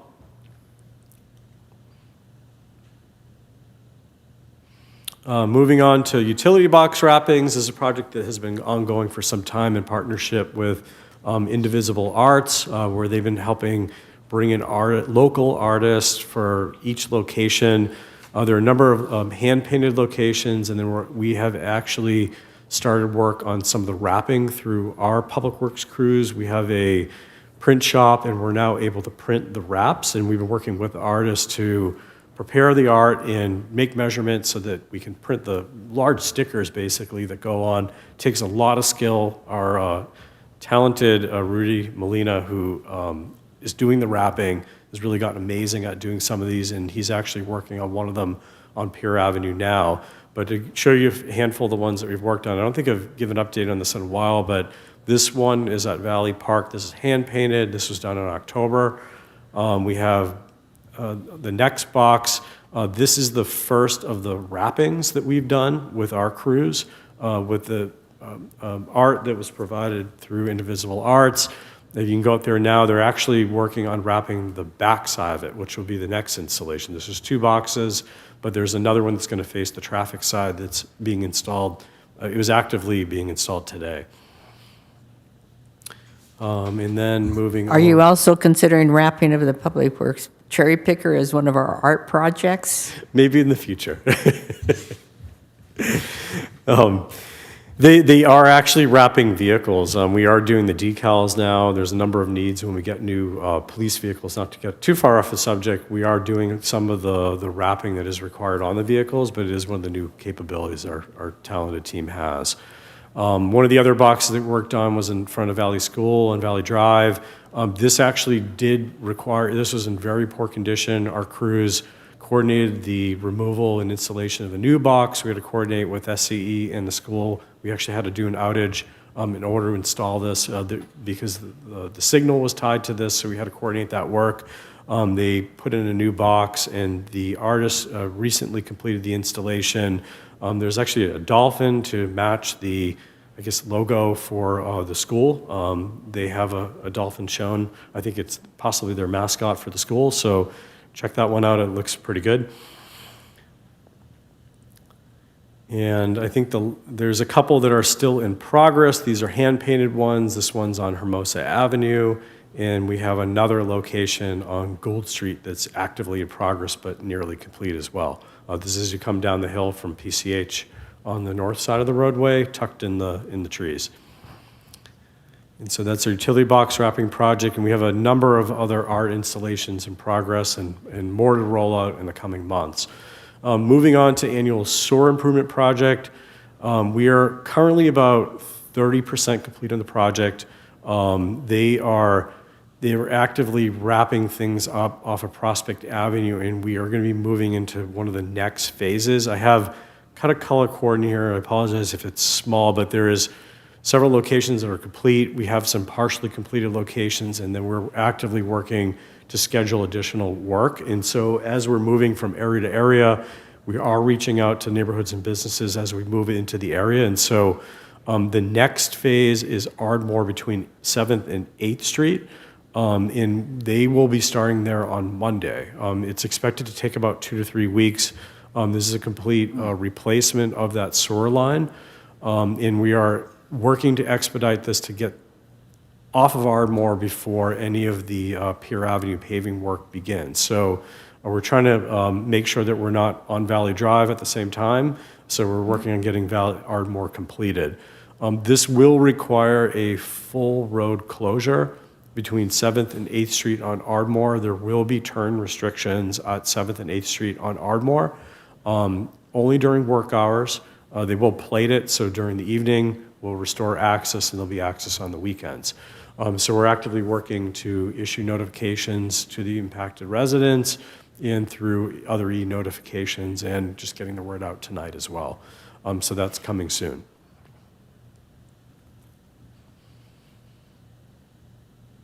And then our paving project. So we awarded the contract on February 25th. It is a very large project, $3.2 million contract award. Some of the big pieces being Pier Avenue, Lot A, Valley Drive. But there are a number of other high-priority residential streets like Power Street and several others that are really in that critical condition that really need paving. There is also some sidewalk repairs and curb ramp improvements as well. But what I would like to emphasize is that we are working to minimize the impacts the best that we can. Excuse me. We actually met with the contractor today. Excuse me, I'm gonna have some water.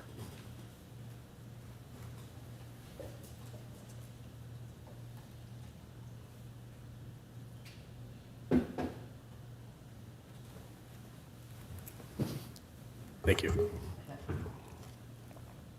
So we have issued initial construction notices to all the residents and businesses along the Pier Avenue and Lot A corridors. We were originally looking at a potential 4 to 6 week timeline to complete those major paving efforts. We do believe that we can significantly condense the durations for those locations. We actually met with a contractor today and we're working on finalizing what the schedule is going to look like. Right now, there's a tentative start date on Pier Avenue. And so we are sequencing this work to minimize overall parking impacts to the downtown. So they are required to do Pier Avenue first, and then they are required to move into Lot A second before they proceed with the other road segments in the overall contract. They are looking at a potential start of April 7th, but that week is really mobilization. We don't believe that there would actually be active construction work on Pier Avenue likely until the following week. And this is the tentative schedule right now, where they would start with concrete repair work. There's, I believe, one curb ramp that needs to be rebuilt, and there are several locations where we have bricks in the parkway that need to be reset and some other minor concrete work. We're looking at about 1 week for that concrete work on Pier Avenue, but minimal impact to parking and traffic flow during the concrete work. And then we're targeting a start of the actual grinding and overlay work the following week, the week of the 21st. Right now, our understanding is that they can do the grinding in about 2 days and the paving in about 2 additional days. We are going to split the work into certain areas on it, and we would maintain two-way traffic throughout. So it will be two-way flow retained for the duration of construction on Pier Avenue, but there will be impacts during that time when we are doing the grinding. Of course, when we're done grinding, you can drive or park over those locations. And then when we pave, there will be longer durations where we can't go on that, but we are going to try to work with the businesses to maintain access the best that we can and try to get out of there as quickly as we can. So we are looking at about a 1 week duration for the larger impact, but once again, no work in the evening. This is only during work hours, and you will be able to drive through there during. And so we will continue to provide additional phasing and schedule information. These are rough tentative dates and ranges right now. We have set up a dedicated website, hermosabeach.gov/paving, where we will be providing additional schedule and phasing information as we know. But that's a really rough overall right now, and we will also be issuing construction notices to the adjacent residents and businesses within 300 feet of the corridor.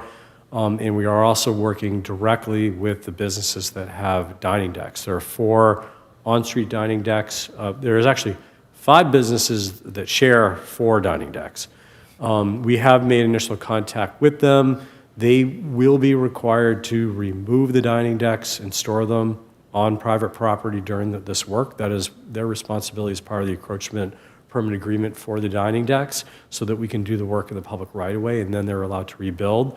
We are actively working with them to see if they are interested in doing a more temporary sidewalk dining that we would work to permit with them at no cost to the businesses in an effort to help them out. So far, we've had one business that's come forward that's expressed interest in possibly doing sidewalk dining, and we're working through that permitting effort with them because we do want to minimize how long they need to take these down. And so we are trying to allow them to have the dining out as long as they can, and we don't want them to have to take it out until they really need to, but we were going to continue to coordinate with them. So every step of the way that we have information, we're going to continue to provide information, either at these meetings through City Council or direct communication with folks along Pier Avenue.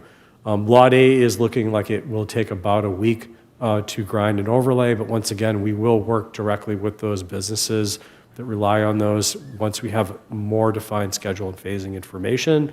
Once again, this is tentative, but as we get the information, we want to share it.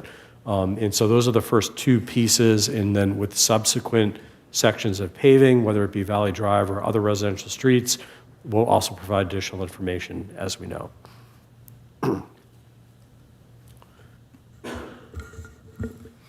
Can I just comment on real quick? Joe, I appreciate you're doing everything you can to minimize the impacts to the area and the businesses. I hope the public also realizes that this is not an everyday occurrence, and we appreciate your patience and understand that this is a good thing and may take a little everybody pitching in. Thank you. On February 25th, at the City Council meeting that evening, we also awarded a contract for the South Park Slope and Irrigation Repair Project. This would really enhance the irrigation and all the landscaping on the northerly portion of the park. So this is north of the main field with an emphasis on the slope, where we'll be replacing all the irrigation. There's currently drip lines. These will be more embedded systems that will be much more durable on that slope versus the surface-mounted drip irrigation that was being pulled out and kind of tugged on by some of the kids in the park. This park is heavily used and hasn't had a refresh in some time, and so it is really just due for updating of all the plantings in there. We will not be impacting or making changes to the actual playground areas, so there's no work in the actual playgrounds, play structures. We'll be doing all the landscaping work and irrigation around them. So the community garden and I believe most of the play structures will remain open. I think there may be one play structure that will have to be closed during the work, but we're trying to retain public access to most of the play areas the best that we can. We'll have additional information as we get a little bit closer. We just awarded the contract and we are haven't had the pre-construction meeting yet, but the goal is to retain as much access to the amenities like the garden, the play structures, and the restroom through the duration of construction. We would be replacing the grass near the restroom with more drought-tolerant plants to reduce water usage. The grass is really a placeholder at that location. There is grass that is going to remain, especially in the hills near the play structures. They're good places to sit and watch the park.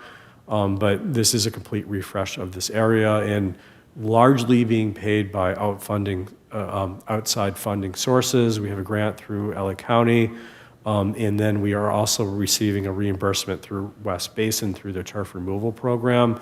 Covers a significant portion of the cost of construction for this project. So we're tentatively scheduled to start sometime in April. I don't have an exact start date, but more information to follow.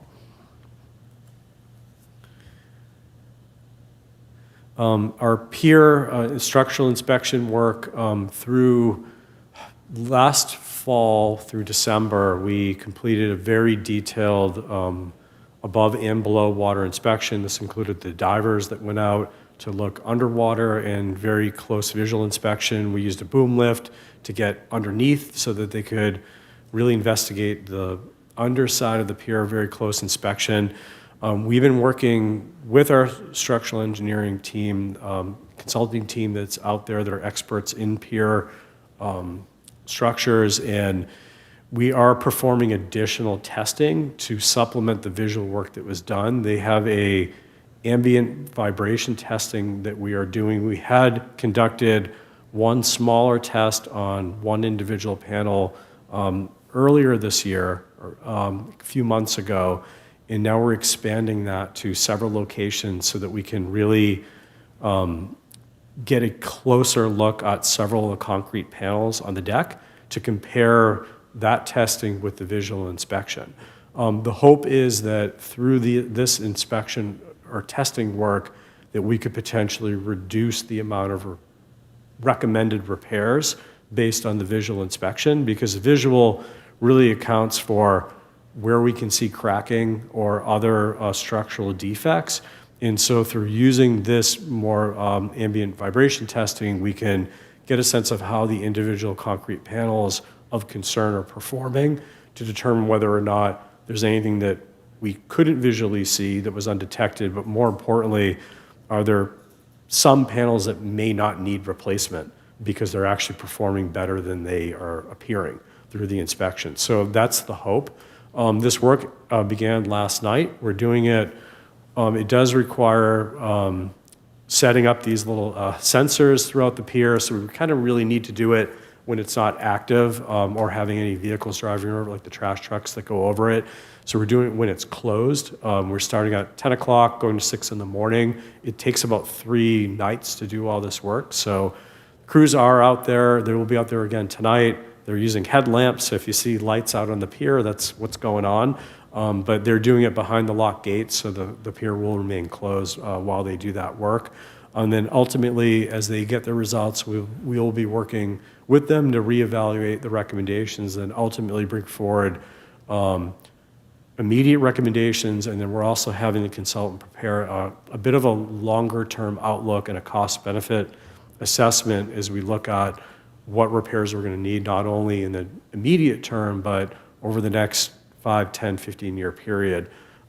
Because as the structure ages, we are going to be looking at more frequent, more costly repairs. This is a marine structure, and so it will be a continual effort.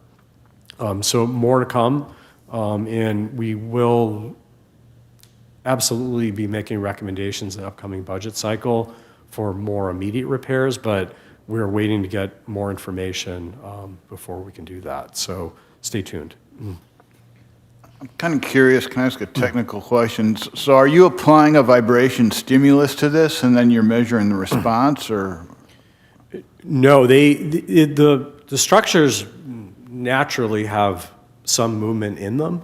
And so these can measure very fine movements in the structure. And we know how the structure was designed and how it should perform. And so they're able to model how it's actually performing and then compare it to how it should be performing to see if there's any excess movements beyond what should have been anticipated or would have been thought would be the case.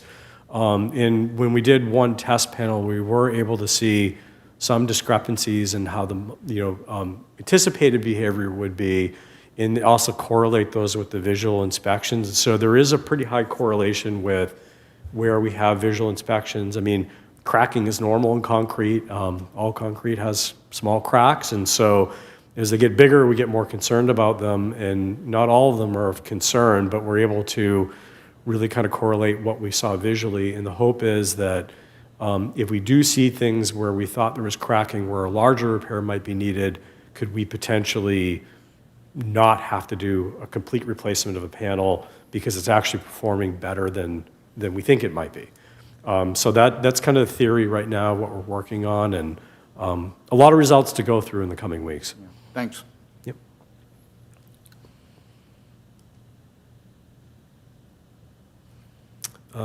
CIP 619, February 25th was a busy night. This was the third contract award that was for consideration at City Council at that meeting. Ultimately, City Council did reject all bids that evening, and they have directed staff to go to the Parks and Recreation Commission and then subsequently the Public Works Commission for further consideration. The discussion that evening was concern about how many pickleball courts were active and to get further community feedback on that. So just a quick overview, the project was going to do a complete renovation of all courts. So this is a resurfacing replacing the mesh on all the fencing. And really the biggest piece of this was bringing all the courts up to current dimensional standards, which is one of the main drivers of why 2 of the 4 existing pickleball courts were closed. 2 remain closed, and so this plan was to bring it up to dimensional standards to restore what was there. And there was a fair amount of discussion about whether there should be 2 or 4 pickleball courts at that location. So staff is working to get that on the Parks and Recreation Commission agenda, potentially as soon as next month, but to be determined. And then we would bring it to this commission afterwards before bringing it to City Council for further consideration on how to proceed. And I have a couple more quick updates. Parking lot C, we're actively advancing that as well. There are really 2 different distinct pieces in how this is moving forward. We had pulled out the elevator work separately because it is a unique trade and there were long lead times on some of the elevator components. We had to work on abatement of the elevator shaft itself, and so all the abatement work is now completed. They've installed new drywall on the inside of the elevator core, and this was all in preparation for the elevator contractor to come in. So there are multiple contractors we've been working with, but the next piece is for the elevator contractor to come in and work on the full refurbishment of that elevator now that all the abatement work is complete. That work is still getting scheduled. It's still likely a couple of months out, probably targeting somewhere around June, July, TBD when all the parts come in. And then in the meantime, we've worked on advancing the high priority structural repairs within the facility, which that was advertised, and we did receive a number of bids and we're reviewing them. So it's still under review, and we're targeting a potential award for consideration at City Council in May, and then a potential construction start likely in the fall.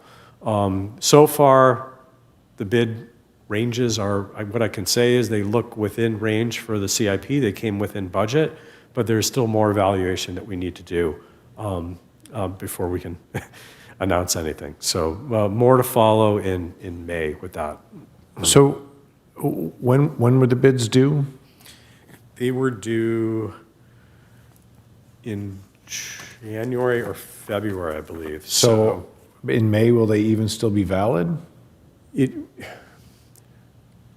was February, and they are valid for 90 days. So we're either going to bring it to council at the end of April or in the first meeting of May, which is right at the 90-day threshold. I think it might have been February that they were due, but there is a 90-day period that we have to bring it forward. Okay, it just, I know that prices are, for various things are going up right now, and if I was a contractor, I'd rather you award things sooner than later. So if... No, agreed. We have 90 days. That is what's stated in the bid document, so we have that ability to bring it forward. But there is a fair amount of review for this one that is requiring some time to go through it. Okay, thank you. And then another update on Hermosa Avenue Green Streets. This is a project that we're doing in coordination with some of our adjacent cities. City of Torrance had advertised this project. This is a multi-city effort to help bring the city up to help work towards some stormwater compliance requirements. This would be permeable gutters along a portion of Hermosa Avenue and a couple of the adjacent streets. It was advertised. They received bids, I believe, last month. They did come in as an overall under the engineer's estimate for the overall project. However, the bid items for the elements within Hermosa Beach did come in higher. So we are looking at a potential additional contribution that the city would have to make for our portion of the work. The city did enter into an MOU with Torrance, and so we are looking at potentially bringing an item to City Council next month for consideration of adding additional funds to advance the project. Staff is still going through the details of the bid and the requirements of the MOU, so that's probably as much detail as I can share at this point. But we will be bringing an item likely next month so that City of Torrance can then award a contract the following month and hopefully advance the project. Question, so is the watershed group basically asking us to reconsider our share in light of the more Hermosa site-related costs? So the MOU outlines how the cost-sharing arrangement would work, and we are still reviewing it, but it does appear that if there are if our component or our scope of work comes in higher, then we do have some requirement to put in additional funding for it. So we are reviewing those requirements in more detail, which we can share more when we bring it to City Council. All right, and I know if you're talking to them, you may not want to say a whole lot, but, nominally, a lot of these projects have this percentage that's derived from the amount of runoff that's in your area and things like that. But I could also see how a given project may have certain accoutrements that, enhance the area in other ways, so, maybe there's more to it than I understand. And I know there are various cost-sharing formulas involved in all this. So we'll look forward to what happens with the council staff report. Thank you. Thank you. And with that, that concludes all my updates. I'm happy to answer questions, anything I showed or anything we didn't cover. I've got two. You covered my other two already. I'll just make a general comment. Sometimes when we have things that may be kind of visible around town, it's good to roll them out sooner than later so we don't get too far into a project and get a surprise. So this Project 111 on page 1, it's the gateway and wayfinding signs conceptual design. And the scope of this CIP as currently defined is just for the preliminary design, and we're about partway through. So this seemed like this would be something maybe before we go into final design, that might be a good time to roll that out and give the public and some of our decision makers some insight as to what it looks like.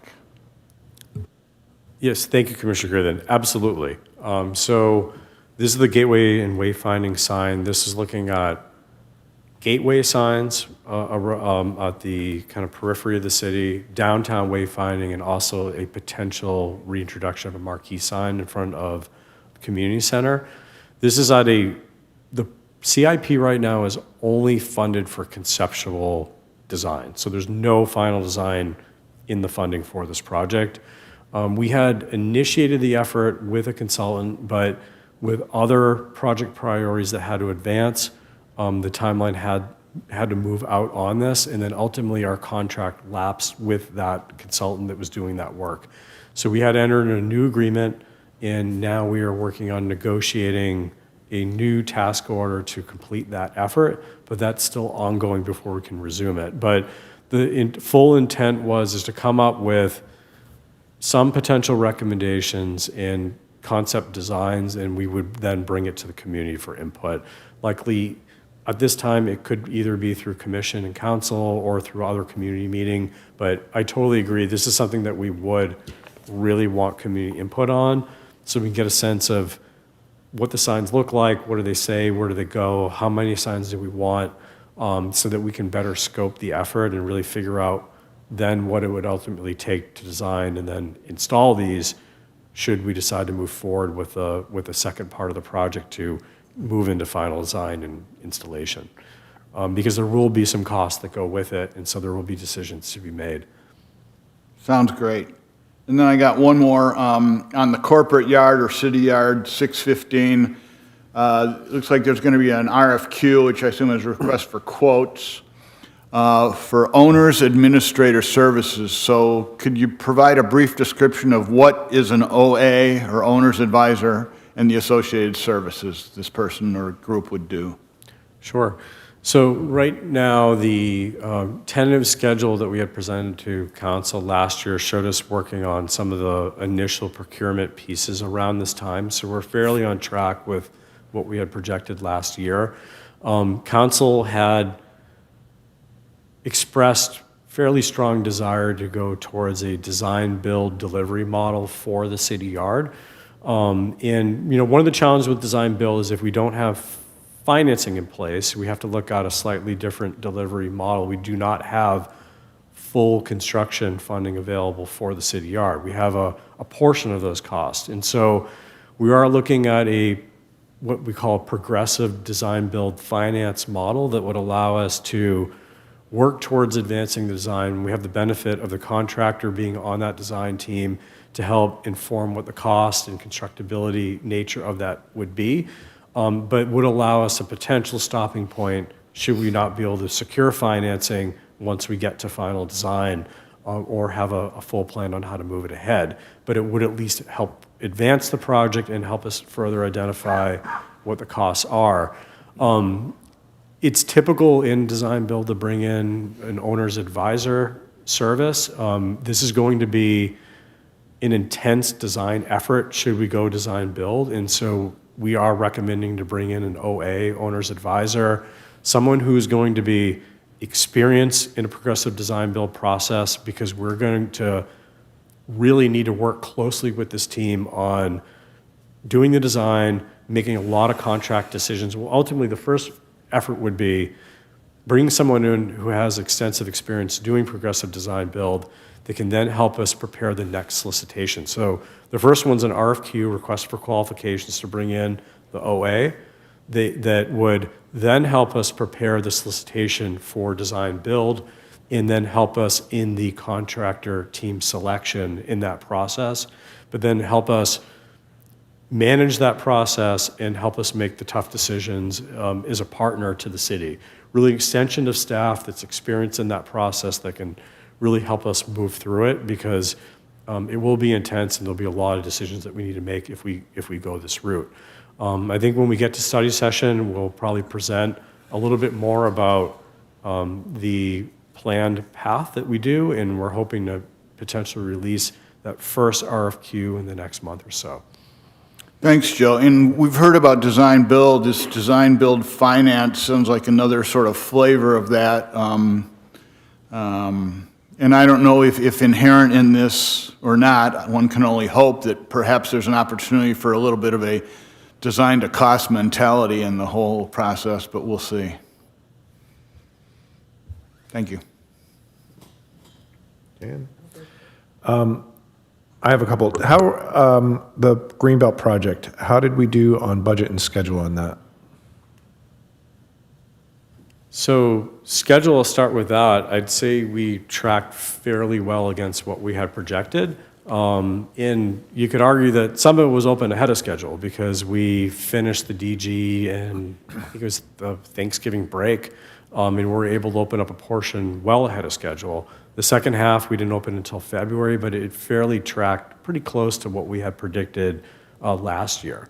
In terms of budget, we are way under budget, largely, one, because it came in less than what we had budgeted in the CIP, but we received $529,000 from the county through their reimbursement process. So that helped cover a significant portion of the cost of the project. So overall, we're looking at returning those funds that were secured for that project in the upcoming budget year. We'll be able to release some funding that was dedicated for the Greenbelt project. So that answers my question, but it wasn't really what I was going Okay. for. So what was the original budget for the project, approximately? It's on a piece of paper I've got somewhere, I'm sure. But regardless, I'm trying to understand, where did the budget come in regardless of where the sources of funding came in? You know what I mean? Did we say we were going to spend $500,000 and we spent $550,000, or did we say we were going to spend $500,000 and spend $450,000? I guess when you say what we said we would spend, are you referring to the approved CIP last year before the project got into Yes. construction?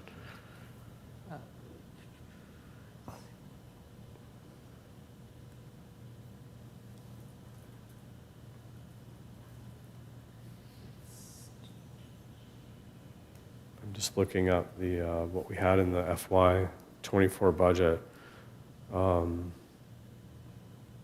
So we're well below. So there were 3 different projects. So CIP 502 had about $800,000 in it, but there was also the ADA and the striping project that increased that budget amount. I think combined, all 3 were over $1 million. And then the construction award amount was less than that. Okay. And then on top of that, we received the $529,000 that brought down the total amount that we have to pay out of pocket even lower. So I think overall, we are under what we said, well under what we said that we would need last year with the ability to return funds. Okay. And how are we tracking on the Clark Building budget and schedule? So right now with schedule, we are fairly on track with what we said. April has been the current target date.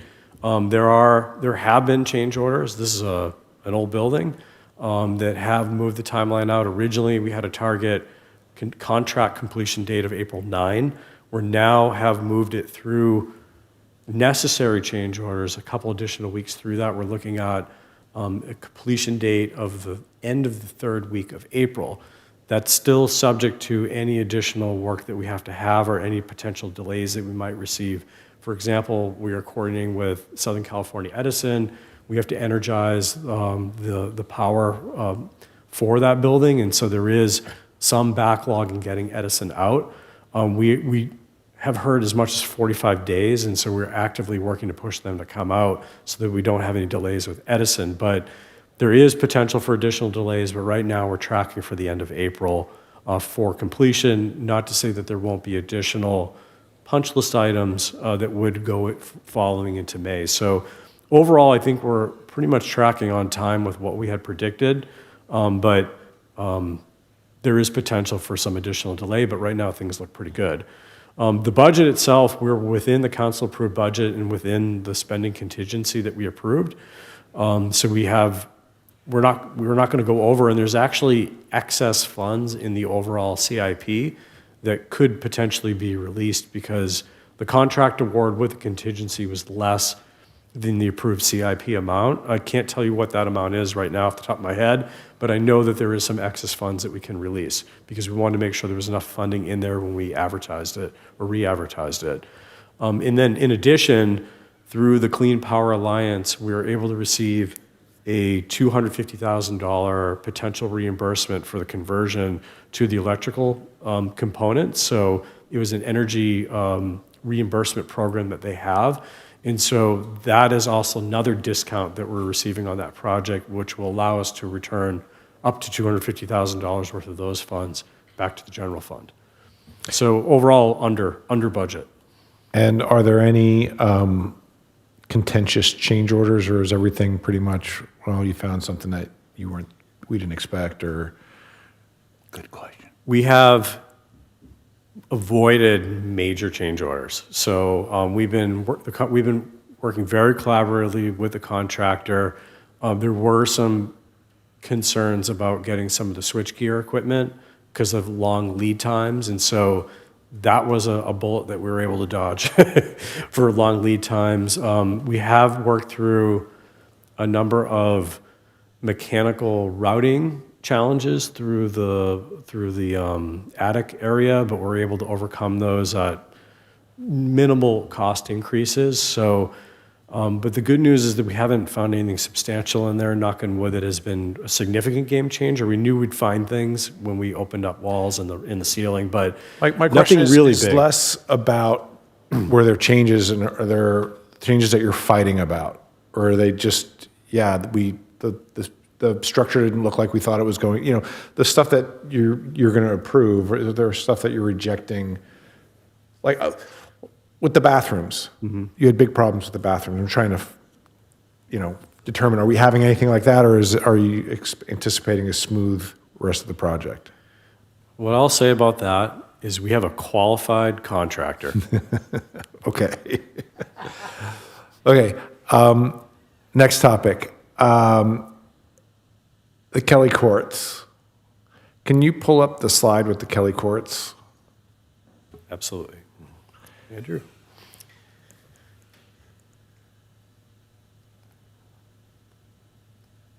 And my first question is, what has changed about the layout, the current layout versus what we have on what you're showing? There's been no change. This was actually the image that we showed at site session last Right, but April. this is not what's there now?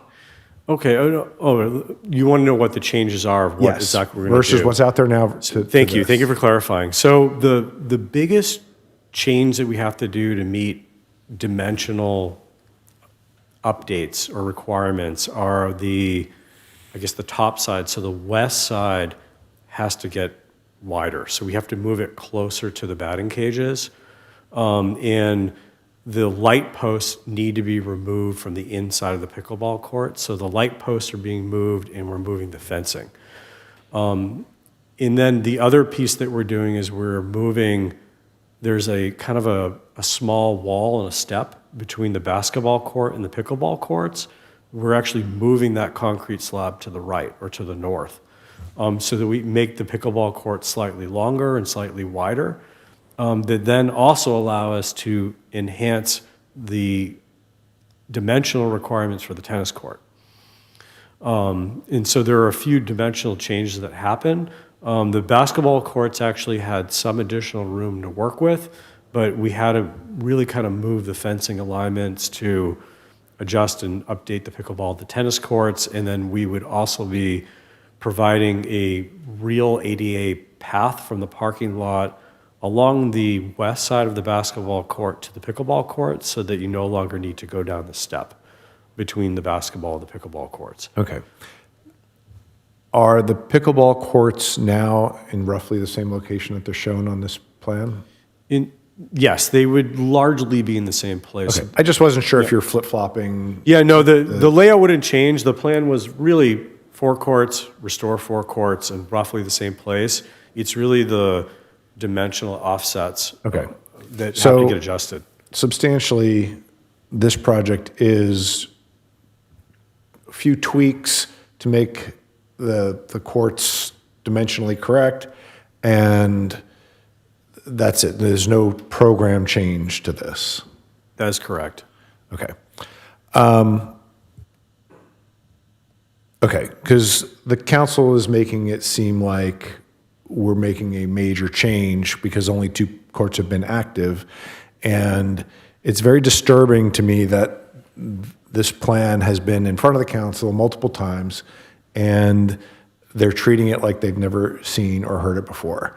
So that gets into my bigger issue of what do we do or how can we prevent this from happening again?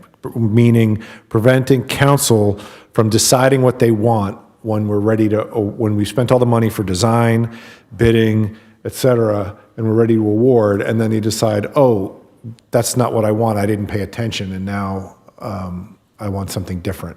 So we're going to throw away everybody's work.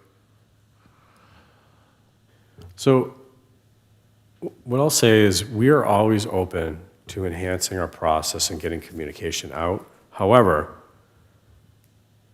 staff has been very clear that we were going to restore 4 courts throughout the duration of this. I And so- understand that, and I'm not, you and I have Right, talked but- about this offline, and I've looked at former meetings, and everybody who says they didn't know, knew, or they weren't paying attention. But my question is, do we need to have, whether it's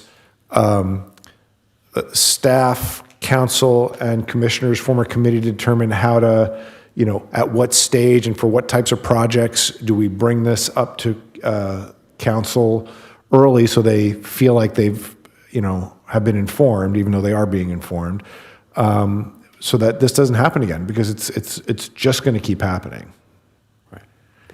Right. No, and I think it's a good question, and it's also our concern as well. I mean, we want the community to be happy with the projects that we're advancing. We have limited staff bandwidth to work on any of these projects, and so every hour that we put into one of these projects is critical. We can't, and if we have to do it twice, it means that something else gets delayed because of it. And so we do have to be very careful with our time. I think we are always open as staff to look at different ways to get the word out and work with groups to build consensus and advance projects. I think the challenge will be is what is the balance of doing that in the overall potential delay to schedule for projects. If there are additional steps, which we're happy to do, different stops at commissions or different community meetings, we're happy to do it, but they do take more time. And so ultimately, how do we get to the end and at what level is required for different types of projects? For example, if it's the Bard Street storm drain project, it might not require as much outreach as maybe something like this where there's more heavily used by the community and directly impact certain users or nearby residents. So I think we're open to ideas because we want to be successful in all of them and have the community feel that we're listening to them and finding projects that are successful and accommodating as needed. So, I mean, my and again, it's going to vary depending on the project, but a project like this, which again, I think is ridiculous because we're just putting back what was there more or less, or basically making what was there code compliant. But for kind of the high visibility projects that at some point after schematic design, that I mean, I guess is part of your report at council, you have to make a presentation saying this is the project, this is what we're going to do. You know, if you have any comments, speak now or forever hold your peace, because I don't want to hear it when we're coming in with, you know, with bids that are substantially under budget. And now those bids are gone. So I don't know, but I think that needs to be formalized somehow, because if we don't, I think that the council is just going to do the same thing over and over. Can I comment? Yes. A couple of things. First of all, we've had quite a bit of change in city council. So some of these projects maybe were developed before some of the new people are on board. Also, I think when a project comes up like this, it's the people involved, like the people involved in pickleball, need to reach out to their own council people. Each project really needs the community support for community projects. And oftentimes, that does the trick, where they are the ones to be present to support whatever project's coming up. But I'm going to disagree with you a little bit on this specific project because, and I'm not like trying to make I'm just going to explain my position in that, you know, back before COVID, they had a whole committee to determine what were the pickleball rules going to be. And after that, pretty much everybody was a little unhappy. The residents wanted less pickleball, the pickleball players wanted more pickleball. So it was probably a pretty good agreement, and they had agreed to it. And now, because we're moving a fence and some lights, they want to relook at that issue. And I think, you know, that's a settled issue, and, you know, they're just getting another bite at the apple. You know, it's so on this particular issue, I don't see the need to go back and re-adjudicate the whole thing. I get what you're saying, and if we were installing new pickleball courts, or if we're taking that tennis court away and putting 4 more in, absolutely, you're changing the use. But in this case, I just don't see the need. So anyway, it makes me crazy because my day job, I bid projects for a living, and when I see all the work that all the contractors did to bid the project get thrown in the garbage because, in my mind, council wasn't paying enough attention, it's a travesty. Everyone spent tens of thousands of dollars to bid a project, and it's just thrown away because for no good reason. So I would like to come up with a way to resolve that in the future, and you know, I think council needs to be a part of that. I know Councilmember Detoy had a future agenda item a ways back to talk about how to get the commissions more involved. I don't know what that looks like, but I think that we need to move forward with something or propose something so that this doesn't keep happening. Let me weigh in just a little.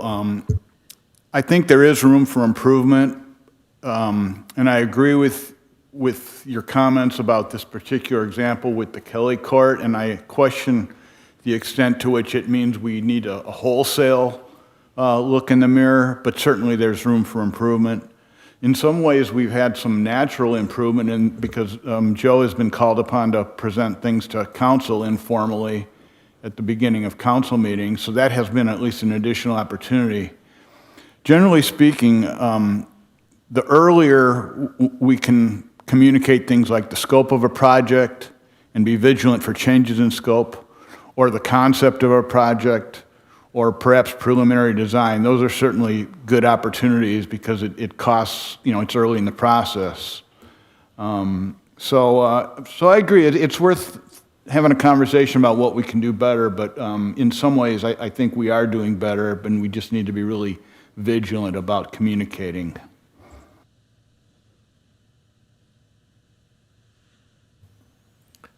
Does anybody have anything else on the CIP status report?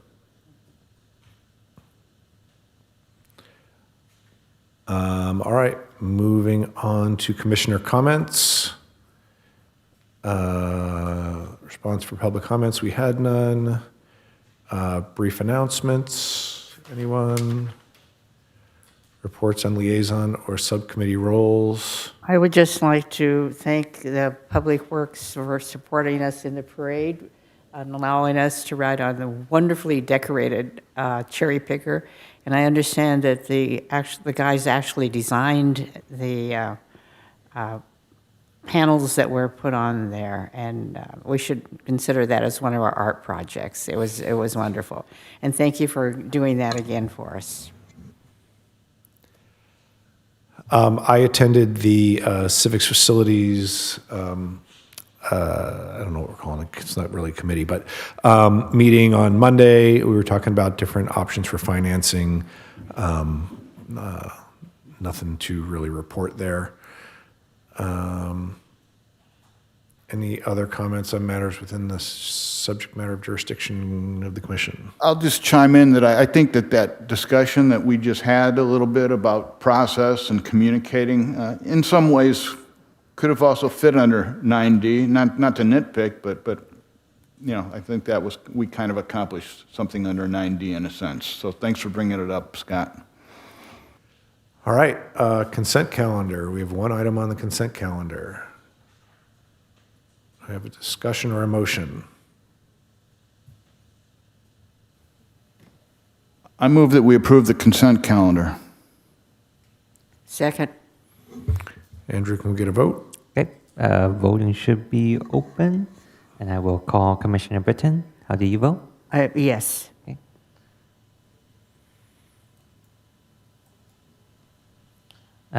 Closing the vote, motion passes, consent calendar is approved.